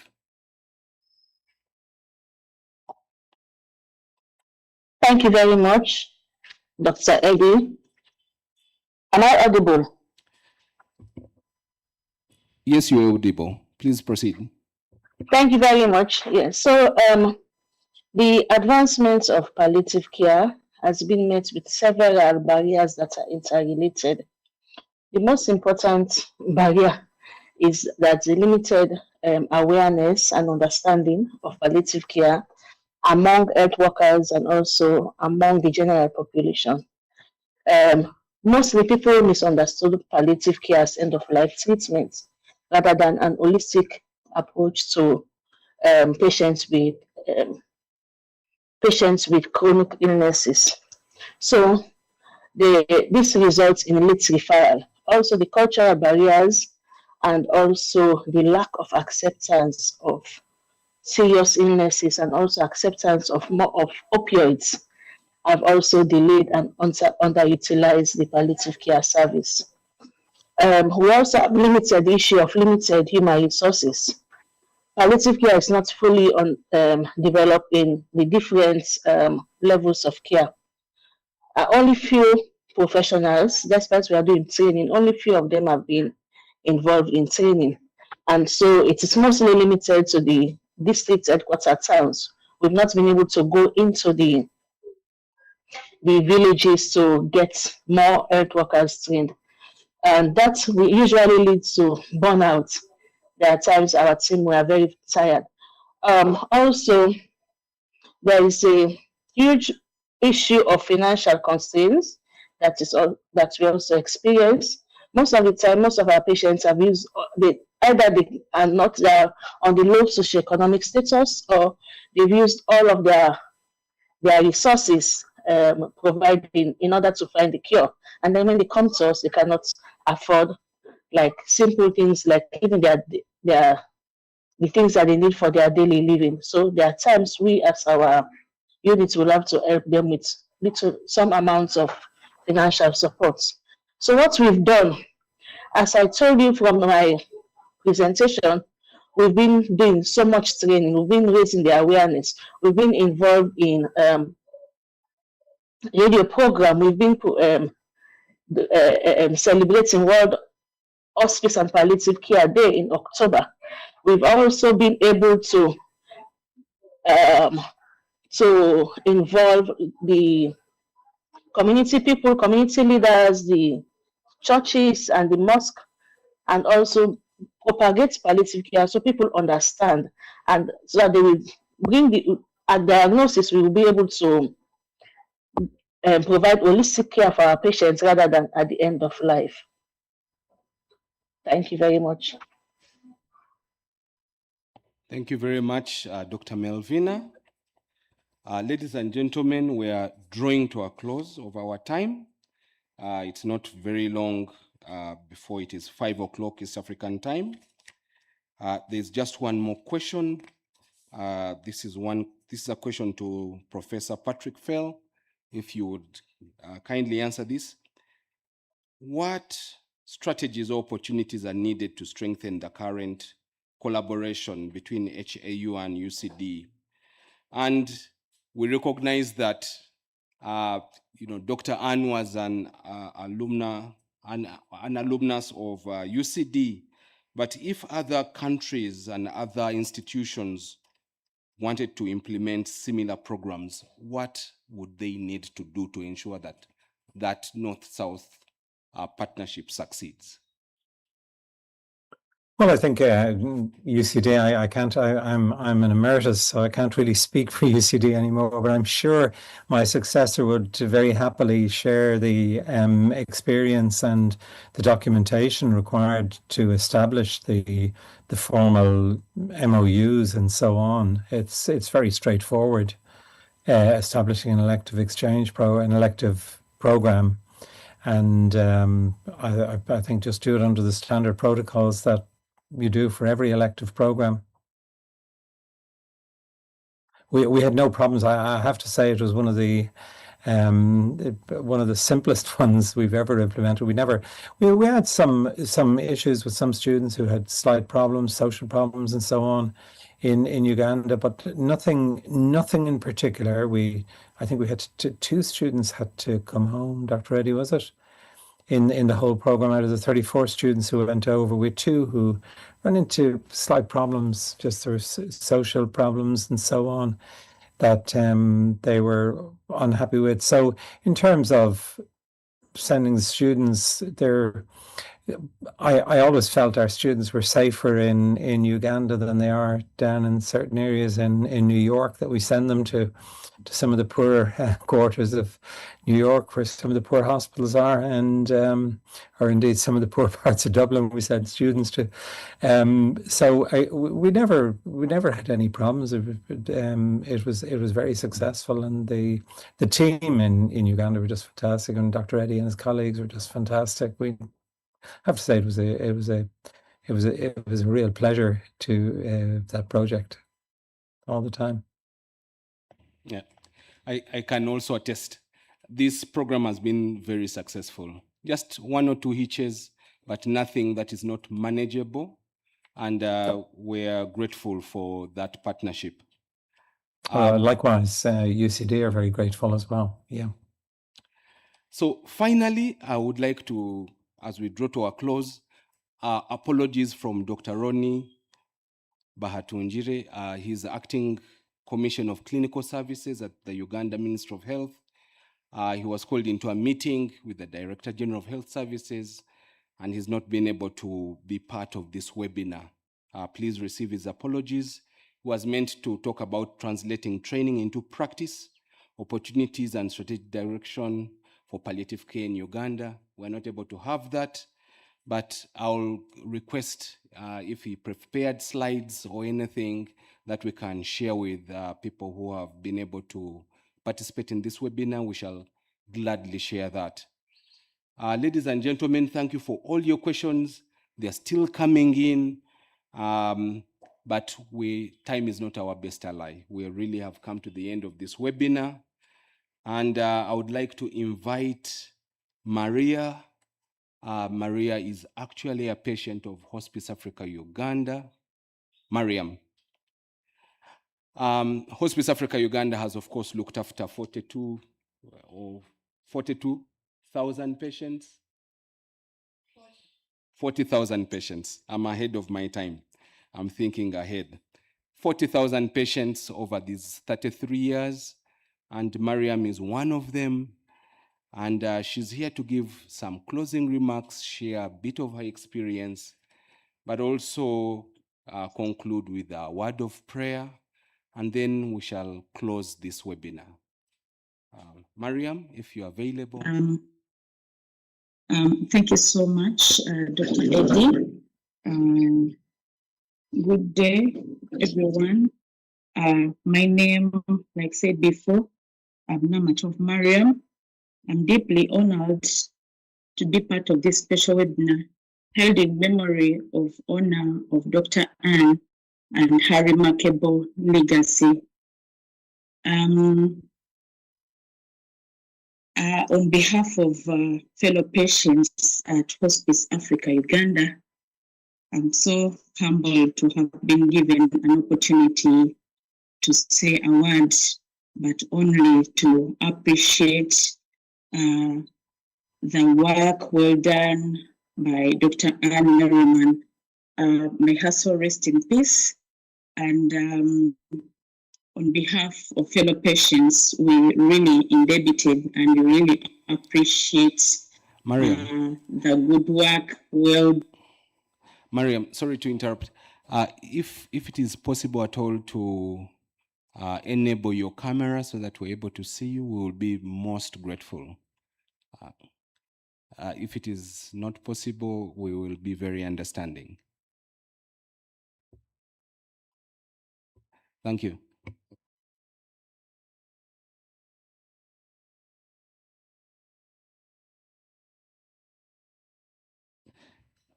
We can see you now, we can't hear you.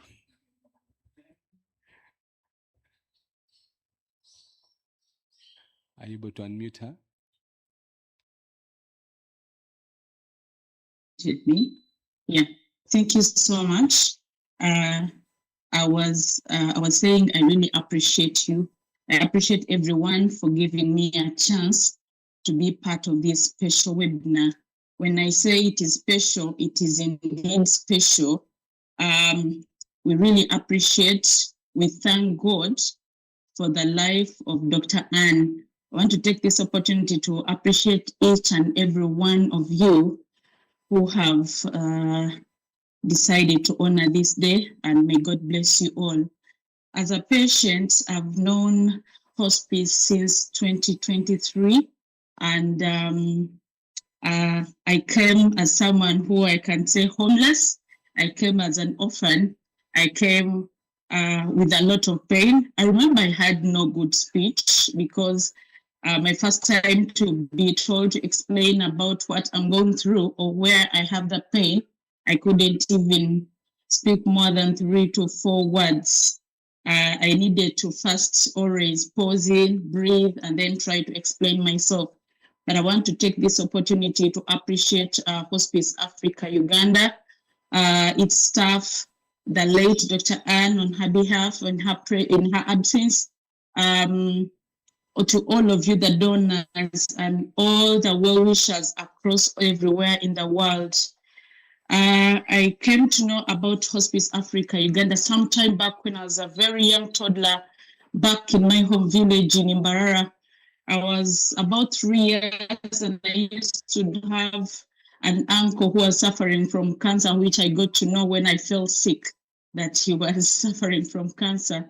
And I used to see Hospice Africa Barra branch keep on visiting him. And that's how I got to know about hospice. I want to take this opportunity to appreciate everyone and to honor the webinar of the memory of Dr. Anne Merriman. As a patient, and as the patient has met different patients, we come with a lot in our minds, and that's what triggered me to ask Dr. Mark of how have they helped us as Ugandans, and I will speak on behalf of patients. How have they helped us to get to know about palliative care and what initially palliative care means to someone who has never gone to school, who even doesn't know what palliative care means. So I really thank God that through education, like you're saying, and through Hospice Africa Uganda, we are given chance as patients on daycares. We normally have daycares where we come and meet all of us as patients, and we're normally told how it means, what it means. Therefore, it's us even needed to be to spread the real meaning of palliative care. I didn't know at one day that I'll need palliative care, but here I am, and I can see the results, and I appreciate everyone. As a person who came to Hospice Africa homeless, when I say homeless, I had nowhere to stay at a moment. I really didn't have anything to feed on. I wasn't promised of the next meal, not even the next tab. But I thank God that I came, cried my heart out, and Hospice Africa Uganda has raised me from that day until to date. So thank you so much, everyone, and thank you so much for the work done. And we pray that Dr. Anne's legacy is kept on even for the next generations to come. Personally, I think I've been told to give a closing prayer, and I would like everyone to allow me get this chance, and I don't take it for granted. I thank everyone for your time, and here my prayer starts. In the name of Allah, the most merciful, the most gracious, the most compassionate. All praise is due to Allah, Lord of all worlds. We thank him for the gift of life, marriage, compassion, and the opportunity to gather here today in the honor of the beautiful legacy of Dr. Anne. May peace be upon her, and may God grant her goodness even in the hereafter. As we come to the closure of this meaningful webinar, themed honoring Dr. Ann's legacy, the critical role of palliative care, education and training. I, Namat of Mariam, humbly thank everyone who has contributed their wisdom, time, love, and dedication today. As a reminder to all of us, Allah says in the Quran, chapter 103, I'll read it in Arabic and I'll still elaborate it in English. Bismillahir Rahmanir Rahim. Wal asr, innal insana lafi khusr. Innal ladhina amanu wa tawasaw bil haqqi wa tawasaw bil sabr. It says, by the time, indeed mankind is in loss, expect those who believe and do righteous deeds, and encourage one another to the truth and encourage one another to patience. This surah, this ayah, this chapter in the Quran indeed reflects the life of Dr. Ann Merriman. May we all strive to be amongst those who believe, do good, spread truth, and show patience and compassion to others, especially those facing illness and suffering. Ya Allah, we bless every healthy care worker, every caregiver, every educator, every family member, and every soul represented here today. Grant them strength when they are tired. Grant us wisdom and uncertain peace in our hearts as we continue serving humanity. May this webinar not only end as words spoken, but as knowledge carried forward into action, love, mercy, continued service to those in need. May Almighty Allah bless every soul touched by Dr. Ann. May her legacy expand and her rewards be given to her, and may this impact continue for generations to come. Amen. May Allah bless you all. Thank you so much. I love you so much. Long live Hospice Africa Uganda, and long live everyone. I can't wait to one day stand and glorify the name of God, because it is through Hospice Africa Uganda I'm able to smile. I didn't know that you can get sick for all those years and still be living to people and thank you, smile like I have. Thank you so much. I love you all. God bless you all. Thank you, thank you, thank you. Thank you very much, Mariam. A round of applause. How refreshing it is to end with the voice of a patient, and these were patients are the core of what we do, and this is the very heart of the service provision of Hospice Africa Uganda. As ladies and gentlemen, as we draw to a close, let me just make a few announcements. One, just to kindly remind you, we shall have a memorial mass on the 18th of May, 2026, remembering Dr. Ann at the first anniversary of her passing. Second announcement is this recording will be available for those who have missed it, and you can share it with your teams. Please, the link for the donating to Hospice Africa Uganda is available on the chat, but also on our website. If you would like to support the continuity of our work and the service to patients, please proceed to donate.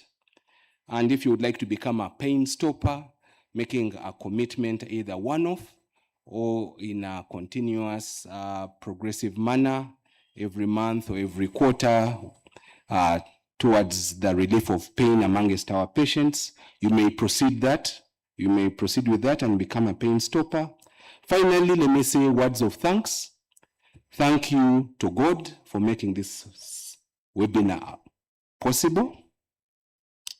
Thank you to Dr. Ann, who inspired palliative care in Africa, and is the reason that we are celebrating, and she's the one we're remembering. I would like to thank Hospice Africa Uganda for hosting this webinar.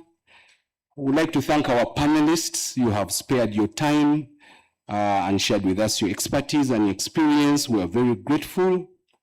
Thank you to each and every one of you who have attended here at Hospice Africa Uganda and online. We would like to thank the organizers of this webinar. You have done very well. Thank you to Picao for supporting us in the organization of this webinar. And finally, I would like to thank Mariam for closing and representing so many patients who have not been able to attend this webinar because they are unwell. I would also like to thank the moderator.